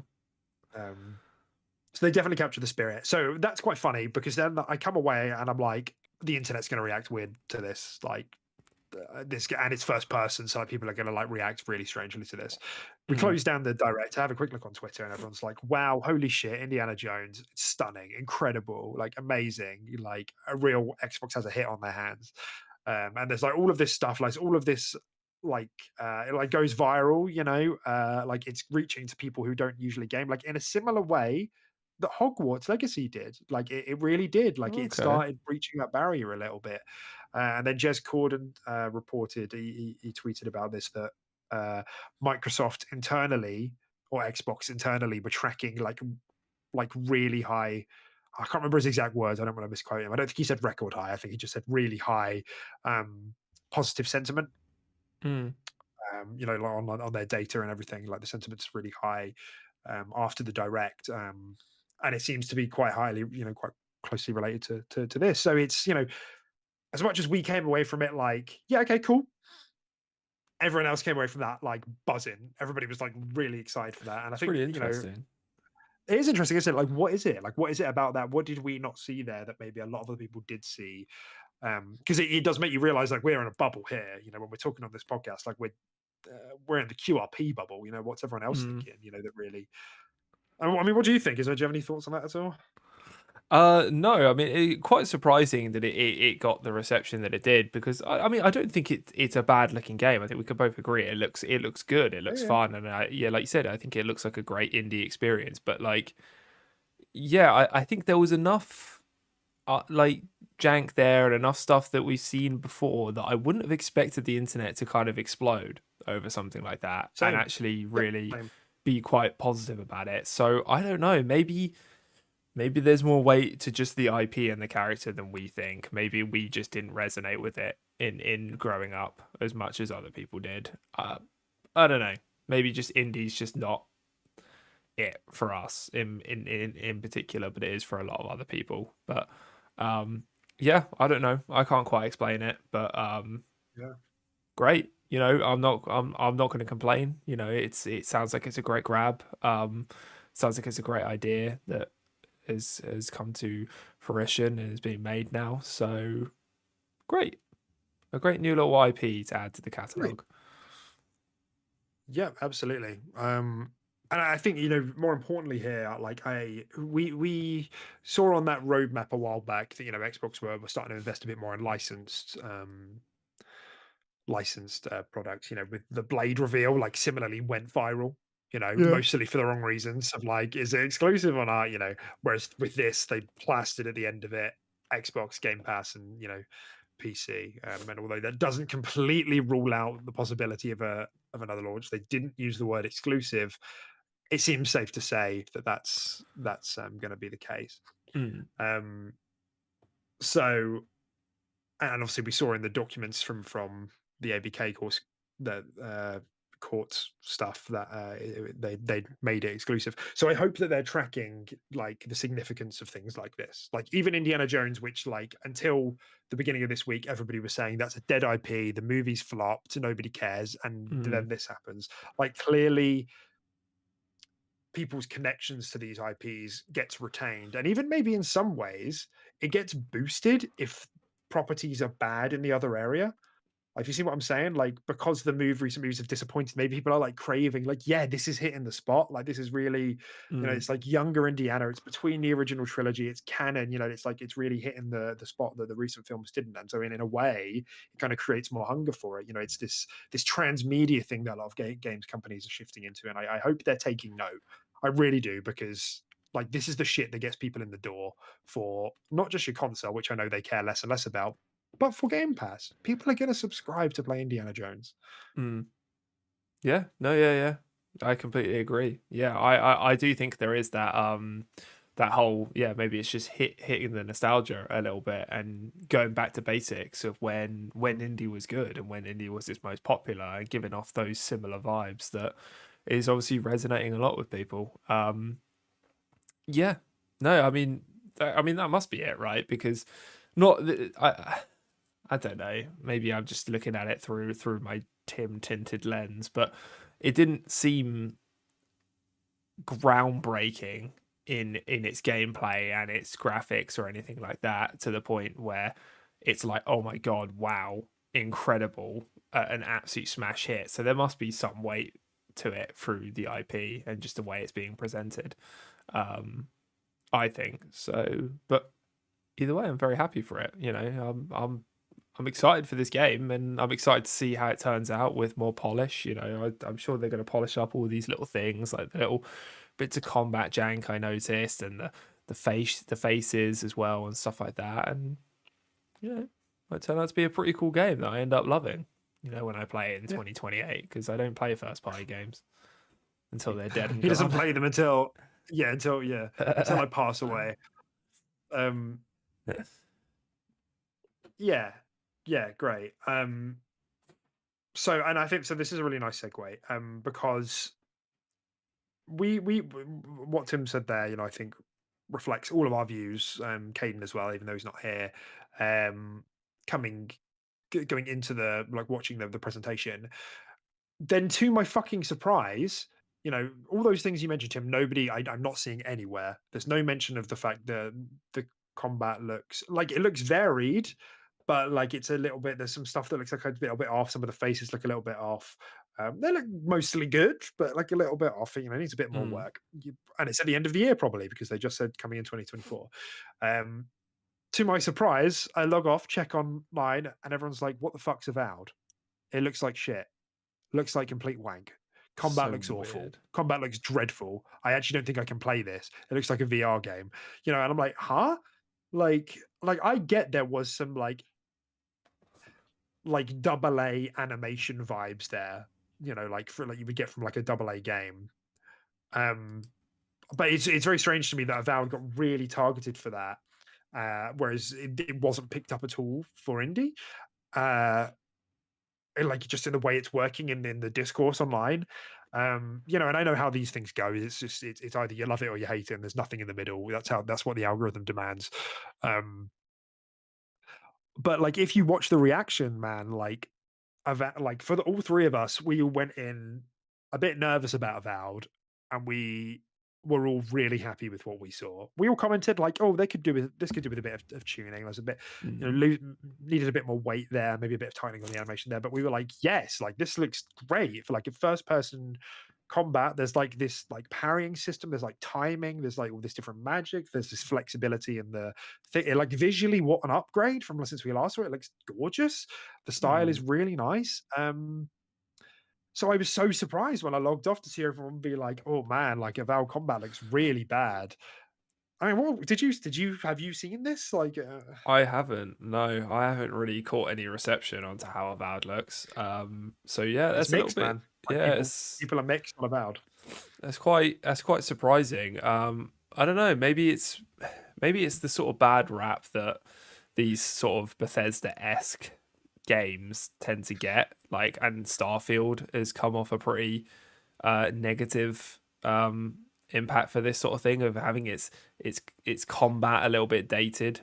And then this is obviously copying similarly from Elder Scrolls, and maybe it's just that type of outdated combat is just getting a little bit you know jumped on at the moment, a little bit of an easy grab for just saying it looks dated.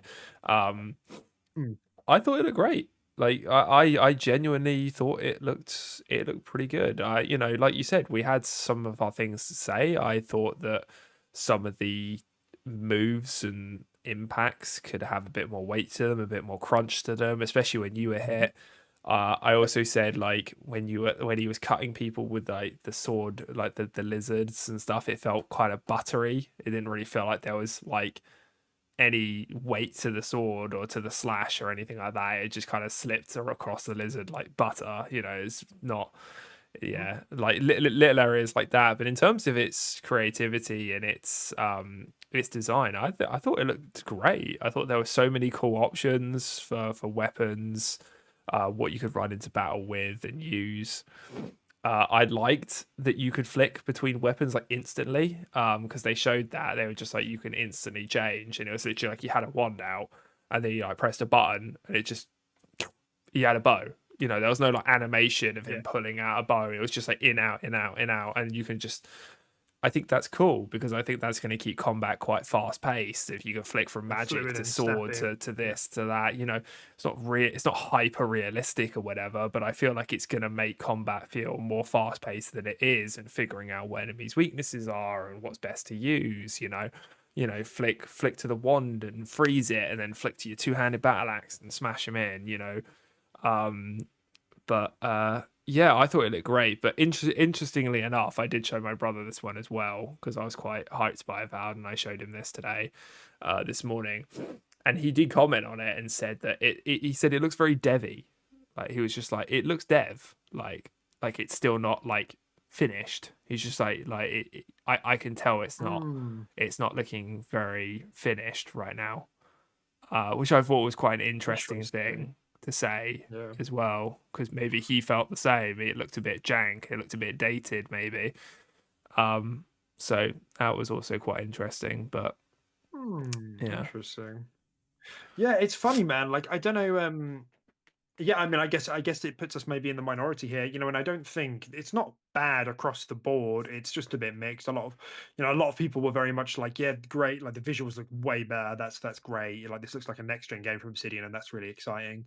Um, but a lot of those same people are like, yeah, but man, the combat is looking really rough, and stiff is the word I keep hearing as well, and clunky is the word I keep hearing as well.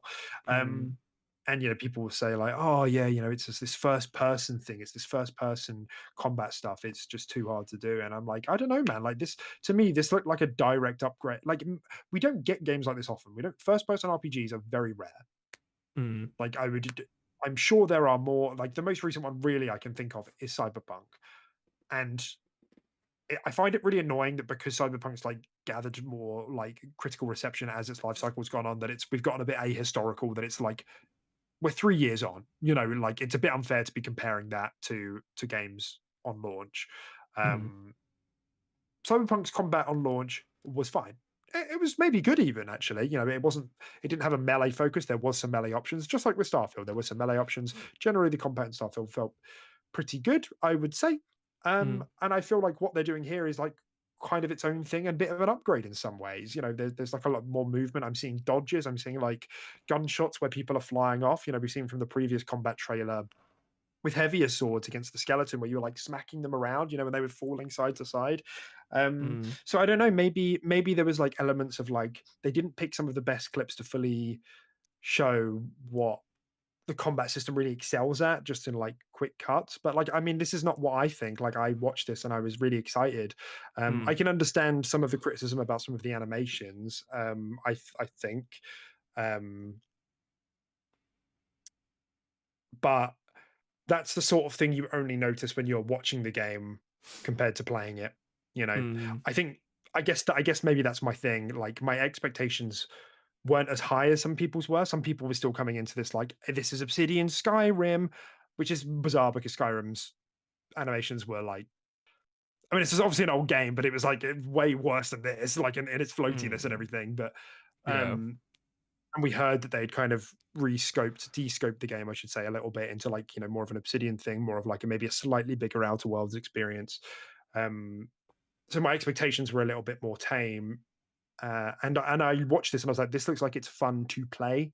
Mm, Like there's a bit of stiffness here and there. There's maybe still another 8 months of dev to go. So I don't know. That was just my thing. I was like, this looks fun to play.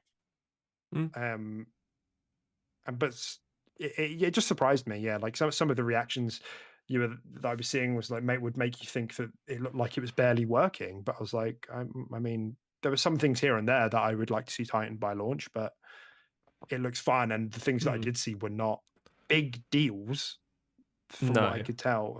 I don't know. Yeah, maybe I'm being silly, but No, that's I just what I mean, thought.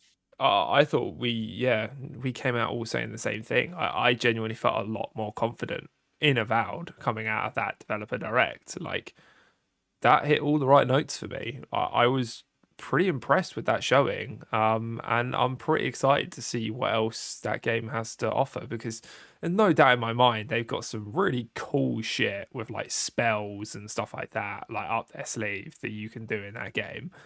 Um, and they've barely shown any of it. And I think Obsidian tend to be quite inventive and quite almost wacky with the way they do like their weapons and magic and stuff like that. And I think they'll push the boat out quite a bit with it. And yeah, some shit might be like blatantly OP or something like that, but you're going to feel so cool casting it or using it or something like that. I feel like it could be that sort of game. Hmm. And yeah, I mean, I was and yeah, like I said, with the presentation of it, I was so impressed with how it looked. Like on like a texture Yeah, level, that game looks insane.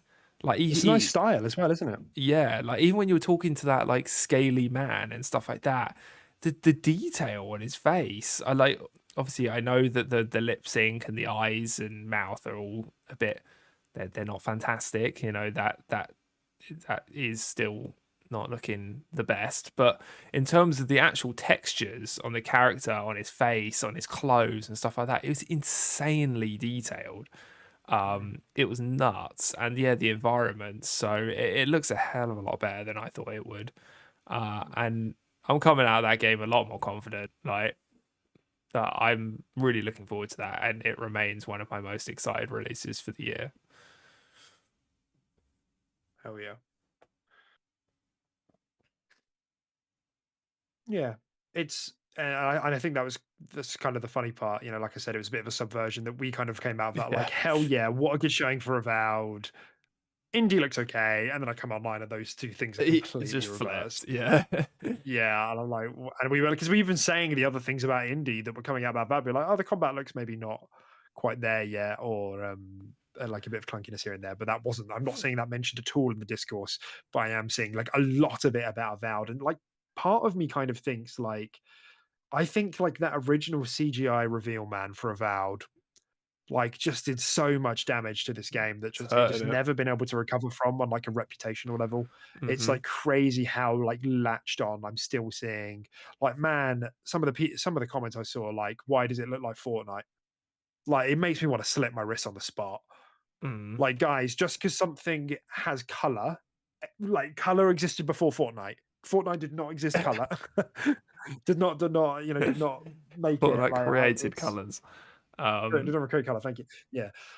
Oh man, mm, I like the style it's going for here. Like, you know, but it's just such a shame. Like, some people clearly that Avowed reveal made the rounds, and since then, people have been expecting this Elder Scrolls level next gen, um, dark brown and browny green like game, mm, hyper realistic. You know, all of those things that Avowed Obsidian just aren't going to make.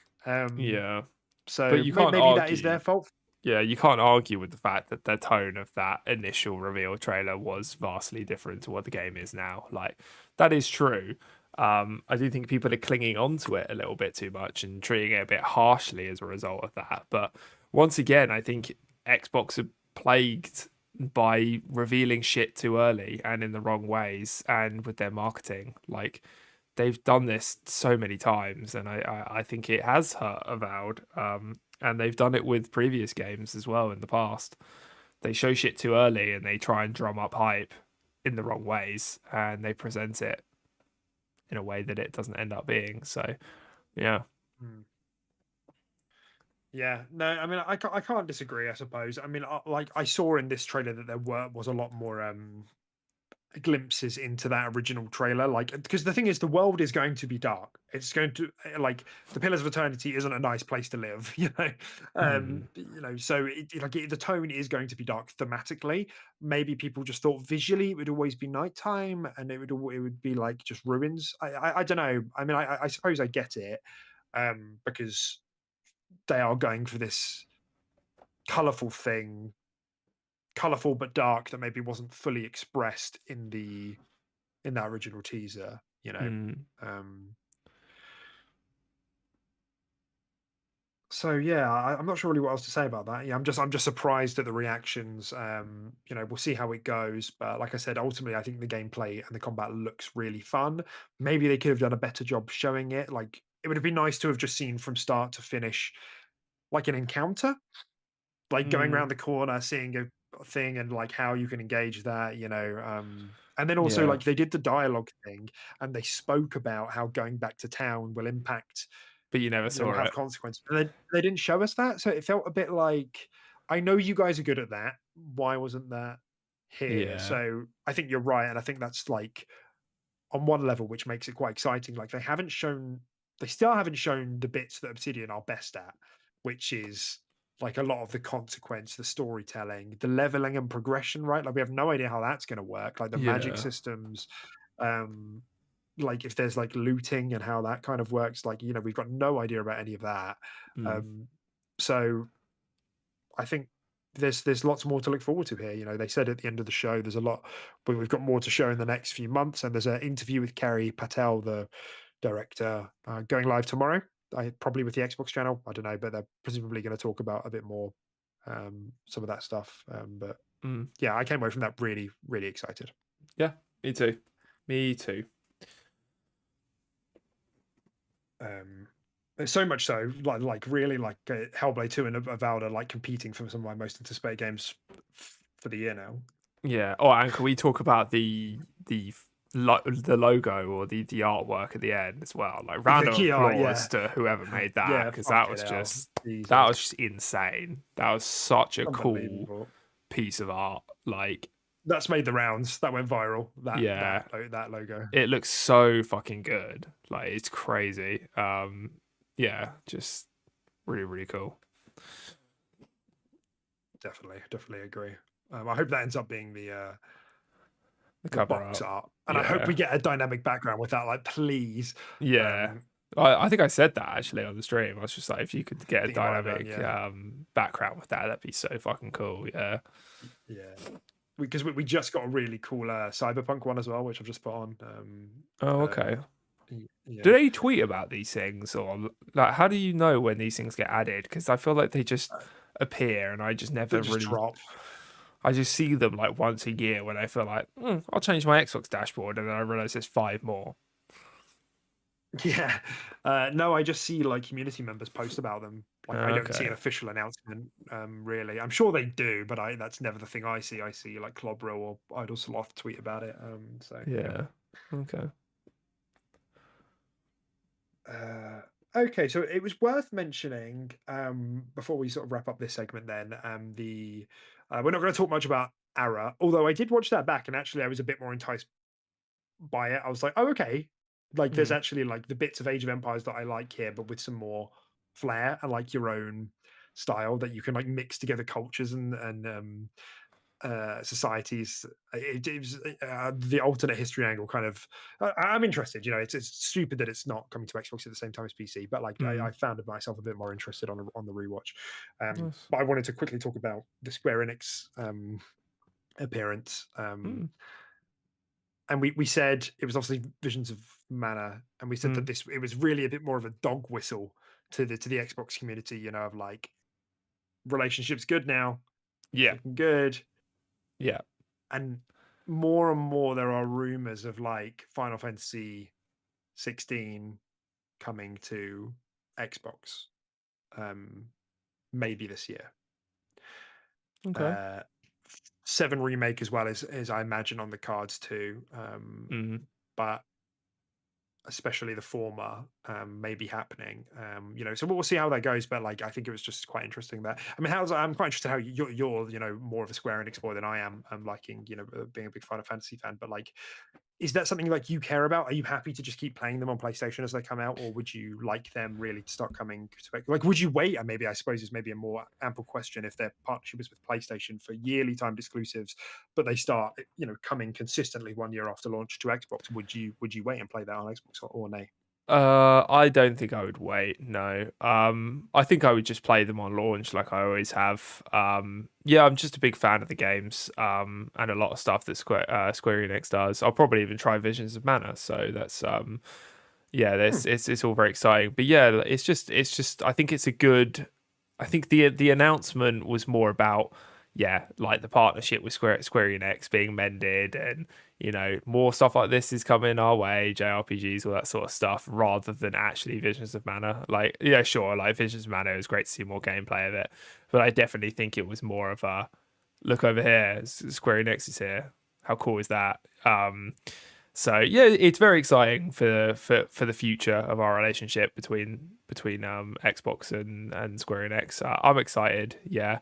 But no, I mean, I think games like Final Fantasy are always still going to have that timed exclusivity. I think, at least for a while, for PlayStation, and I think I will still play them on PlayStation first. I can't wait like a year to play Rebirth if it came out on Xbox in a completely hypothetical world. Or the same for 16 on Xbox. I mean, hell, I'd probably even play 16 again when it comes out on Xbox if it ever does. That was your game of the year. Yeah, exactly. Like I'd play it again for the achievements and to experience it again. It's a great game. Like I genuinely probably would buy it again. But no, I don't think it would force me to wait. But yeah, I guess that's my answer. Interesting. Okay, cool. So overall it's great. It was just worth mentioning kind of thoughts on that. That it seems to me that the deal is kind of sealed now. Whatever was happening before is clearly that's behind them to like actually have them on the show, as the surprise drop is clearly like the olive branch. Look, like come on our show, let us promote your game for free, and in exchange you let our audience know that you're invested in the platform. That's really what that seemed like to me. So that's great because I'm the other way around. Like I'm not a massive Final Fantasy fan, but I would be willing to try on my Xbox. I don't really want to buy it at full price. I might buy it at full price on my console, and I absolutely would play it if it came to Game Pass, to like try and get me into the series. And I imagine there's a lot of people feeling like that as well. So great. I'm glad that happened. I thought it was a bit weird for the show, but for the hardcore audience, it was like a good message to send. Yeah, agreed. Yeah, and Visions of Mana looked good. It looked like a really fun game. Maybe a bit the goofy side for me in terms of those RPGs. Like I do like that style of JRPG, but these are maybe a bit. I don't want to say childish, but a bit more goofy compared to others. But it did look really good. It looked really smooth. The combat looked really action and like action orientated and quite fast paced. Some of the designs and the colors and the presentation of it were really cool. And I love that dog. I love that dog. You did like the pickle. Pickle, yeah, I loved him. P-I-K-U-L. Yep. Pickle. Yep. Absolutely loved him. Yeah, cool. Awesome. So I'm trying to think what else did we have to mention. So I suppose there were two final things that I wanted to mention, just smaller stuff like on the back of the developer direct. The first was like I mentioned that the Xbox were tracking quite a lot of positive internal sentiment, in a way that they haven't seen in a while. And one of the things that came out of this, well, so it's really hard to not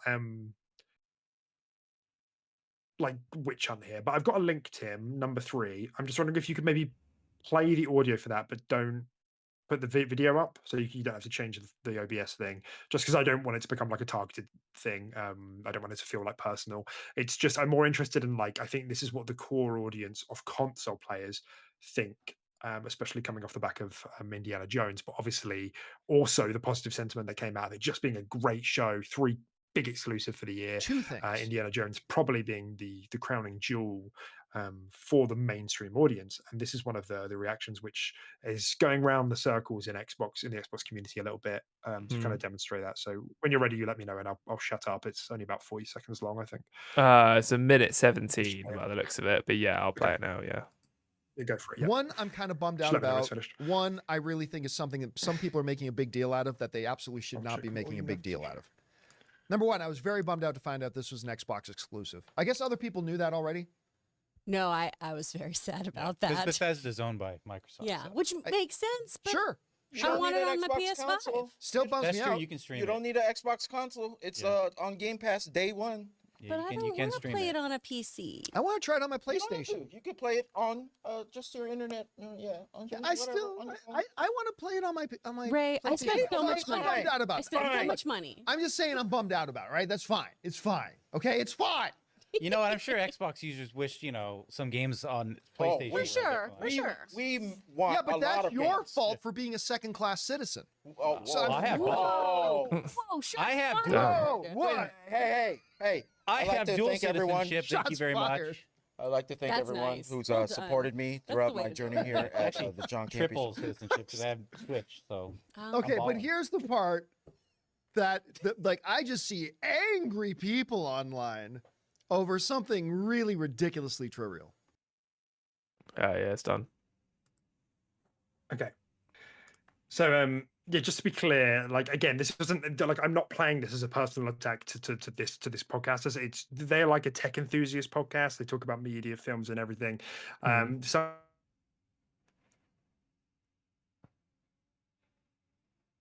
Oh, the casual. Am I lagging? you dropped off a little bit, but yeah, carry on. Ugh, okay. You're right.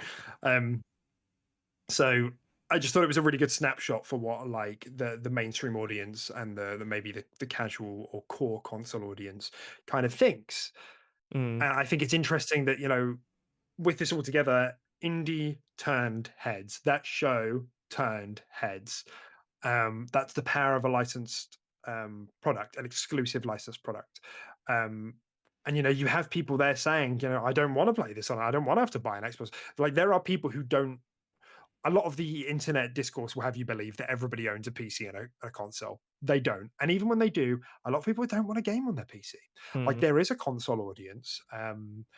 You could argue it's waning. You could argue it's kind of hit its ceiling. Fine, but like there is market share that Xbox can get into here. I feel, like they said, you know, I don't want to play this on an Xbox. Like Mm. you gotta. Like, and this leads into kind of the debate that's been going on for the last few weeks about like Xbox putting games on other platforms. You know, if they do this show next year and they've got 4 games, you know, big games, you know, ZeniMax's game, maybe a Perfect Dark and a Fable, and a, you know, the ABK get, you know, the new Blizzard game, and 2 of them are multi-plat. That takes the winds out of the sail. You know, Mm-hmm. like, oh yeah, that looked really cool, but God, I'm glad I can play Blizzard's game on my PlayStation 5. God, I'm glad I can play ZeniMax's new IP on my PlayStation. It just doesn't. You need to force people into your ecosystem. Yeah. You need to force them with with good exclusive content. Like that's ultimately what got me to buy a PS4 when they were on their fucking hot streak. You know, back in like 2016 time. Same with the PS5. Like you know, but I wanted to play God of War. I wanted to play Last of Us Part 2. I wanted to play Ghost of Tsushima. You know, there's this back catalogue of really, really good content that I wanted to play. That wouldn't happen if these games started getting ported to Xbox. Like, I would just wait. Yeah. I would wait or not bother at all. I mean, I suppose, yeah. What are your thoughts, Tim? I know I kind of just went for it then, but like, you know, I thought it was quite an interesting clip and like how they see it. You know, maybe it might be like how your brothers feel as well. Maybe like they're probably not as hardcore as we are, but like, Yeah. what do you think? No. It's no, I completely agree with you. I think yeah, it's very interesting to see just the weight that indie had. Yeah, that people are genuinely like like these people are upset that they can't play it on their console, but ultimately, yeah, like you said, when this game releases and if it releases to good reception, these people will likely reluctantly go out and buy an Xbox so they can play it. Like you said, it forces them into your ecosystem, and I think that sometimes that does need to be done. Well, I think majority of the time it needs to be done, especially for Xbox's brand. As of late, you know, they do need to get people into the ecosystem. That's what they're trying to do. And yeah, I think Indiana Jones. It sounds like it's a great opportunity to do that and to really force some people in and turn some heads, which is very interesting to just show that something like this is doing it far more immediately than anything else like Starfield tried to achieve, because this is a multi platform, like multimedia IP that obviously resonates with a lot more people outside of just gaming. And yeah, it's already gaining such traction. But yeah, no, I completely agree. If they were to announce this or whatever, and have it Xbox aligned but still coming out on PlayStation, people would be like, yeah, it looks cool, but yeah, I just can't wait to play it on my PlayStation, right? Yeah, like they're not going to go out and invest into your family of consoles or your console. So yeah, it needs to be done, I think, and I think it does show the power of these sort of things, this like exclusivity. And I think, you know, it's a really fascinating comparison you bringing up Starfield, because from minute 1, Starfield was up against so much shit. Like, you know, it's constant. That game has been a constant barrage of negativity. And like, I think it goes to show. I understand this is just one little clip. It's anecdotal, but like, you can reverse engineer an Xbox tax argument here. Like, if somebody's outwardly going to tell you that they don't want to buy an Xbox because and there's a game they want on it, how could that possibly not equate to people not liking the brand or not wanting to play on the brand or being more likely to be negative towards stuff that's on the brand? Like, obviously, because they're going to want to persuade themselves that they don't want to make the purchase. You know, they'd rather, of course, like, obviously, you know, like, I'm the same thing. I keep bringing up bloody Final Fantasy VII remake, like, yeah, like, I keep, because I don't want to have to buy it on the PS5, so it's easy for me to like sit with the dissonance and be like, it's probably not that good. You know, I bet it works the same way. You know, I just think it's, the whole thing is quite fascinating. Like clearly stuff being locked down onto a platform that you have to make a financial investment into. Like, yeah, of course that's going to rub people, like, it's going to make people feel a bit of like resentment, and therefore they have to balance that out. You know, that's the dissonance. They have to try and align the belief by either committing to the purchase or changing the belief. You know, like, it's probably not that good anyway. You know, it's not worth it. So anyway, point being that, like, I think that it's an interesting like lens into how this works, particularly seeing as this is probably the first game in a long time that Xbox has had that has like turned heads of people that maybe weren't so interested. Starfield did a great job, but the discourse after it, I would argue, was part of what I was just saying. Like, a lot of people, you know, didn't really want to get into the Xbox ecosystem. So a lot of people like, that's a shit 3 out of 10 game, when it's like, you know, come on, there are warts there. We all get it. But so I think it's fascinating. We'll see how this all pans out. And like I said at the top of the show, like, I hope Xbox are taking notes there. Like, you know, big releases like this, licensed stuff, gets people talking, man. Gets people talking. And it means that there's no need to go multi-plat. Don't do it. Yeah, it's true. Yeah, some things Stop you the got to count. keep close to your chest. Some things you got to keep just for your Xbox players, your Games Pass players. Yeah, no, I agree. There's no need to chuck this onto another platform. I think even if it's a year or two down the line, I still don't, just don't. Like, it's fine to just keep things solely for Xbox. It's being so damn generous, Phil. Yeah. You're too nice, man. Be more ruthless. Too nice, isn't he? Yeah, that's right. Exactly. And that is the thing as well. Well, I'm not going to go on about this too long. It's already over 2 hours in, but like, Phil is going to retire soon. Like, he's probably going to retire at the end of the generation. And like, I just wonder, like, whoever takes over, it looks like it's going to be Sarah Bond. Like, is their strategy going to be the same? You know, and I also think, like, internally, I reckon they are having quite big debates about whether some of these games should be exclusive. Is it worth the trade-off of putting games on other platforms? You know, I'm expecting that is going to be the case, because we've had some reliable insiders say that it would be the case. It's not true until it's true, but we'll have to see how it goes. You know, I think it's a mistake personally. On an extremely narrow case-by-case basis, would probably be okay. But still, it makes me a bit uneasy about my investment, essentially. So, speaking of investment, the final bit for the show today. During that direct, we were panning across, you know, all the different studios, all of those lovely expensive studios that Microsoft invested into. And at one point in the show, there was a whiteboard. And on that whiteboard were the letters UAKE and then the number 6. Quake 6 being teased. It was while they were looking at Machine Games, who usually partner with id on this sort of stuff, and you can't help but feel that was maybe an intentional little tease towards a Quake 6 coming later in the year, or being announced later in the year. Sorry, I mean announced at the showcase. Yeah, oh yeah, definitely. Yeah, this was definitely an intentional tease, and yeah, these would absolutely be the 2 studios to work on it, right? So, yeah, kind of cool. I don't really have much pedigree with the Quake series, but I think it could be a cool little fast-paced shooter that's not Doom. Yeah, for sure. Yeah. I think, in the same way that like Indiana Jones has this appeal to it, long-standing series have that opportunity as well. It's why the Elder Scrolls would have such a big pull on the next go. It's why God of War, when that was rebooted, obviously incredible quality, had the same pull. It was established. People knew what it meant. I think Quake, has that kind of Yeah.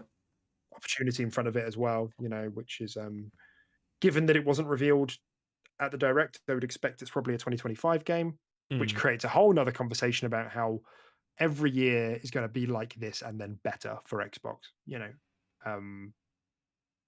Like we're finally on that treadmill now. Yeah.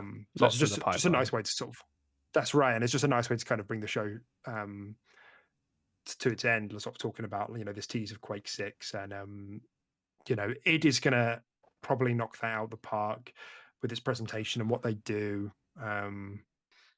Yeah. Even if that is the case, I assume that it is making Quake 6 and it's not another studio, but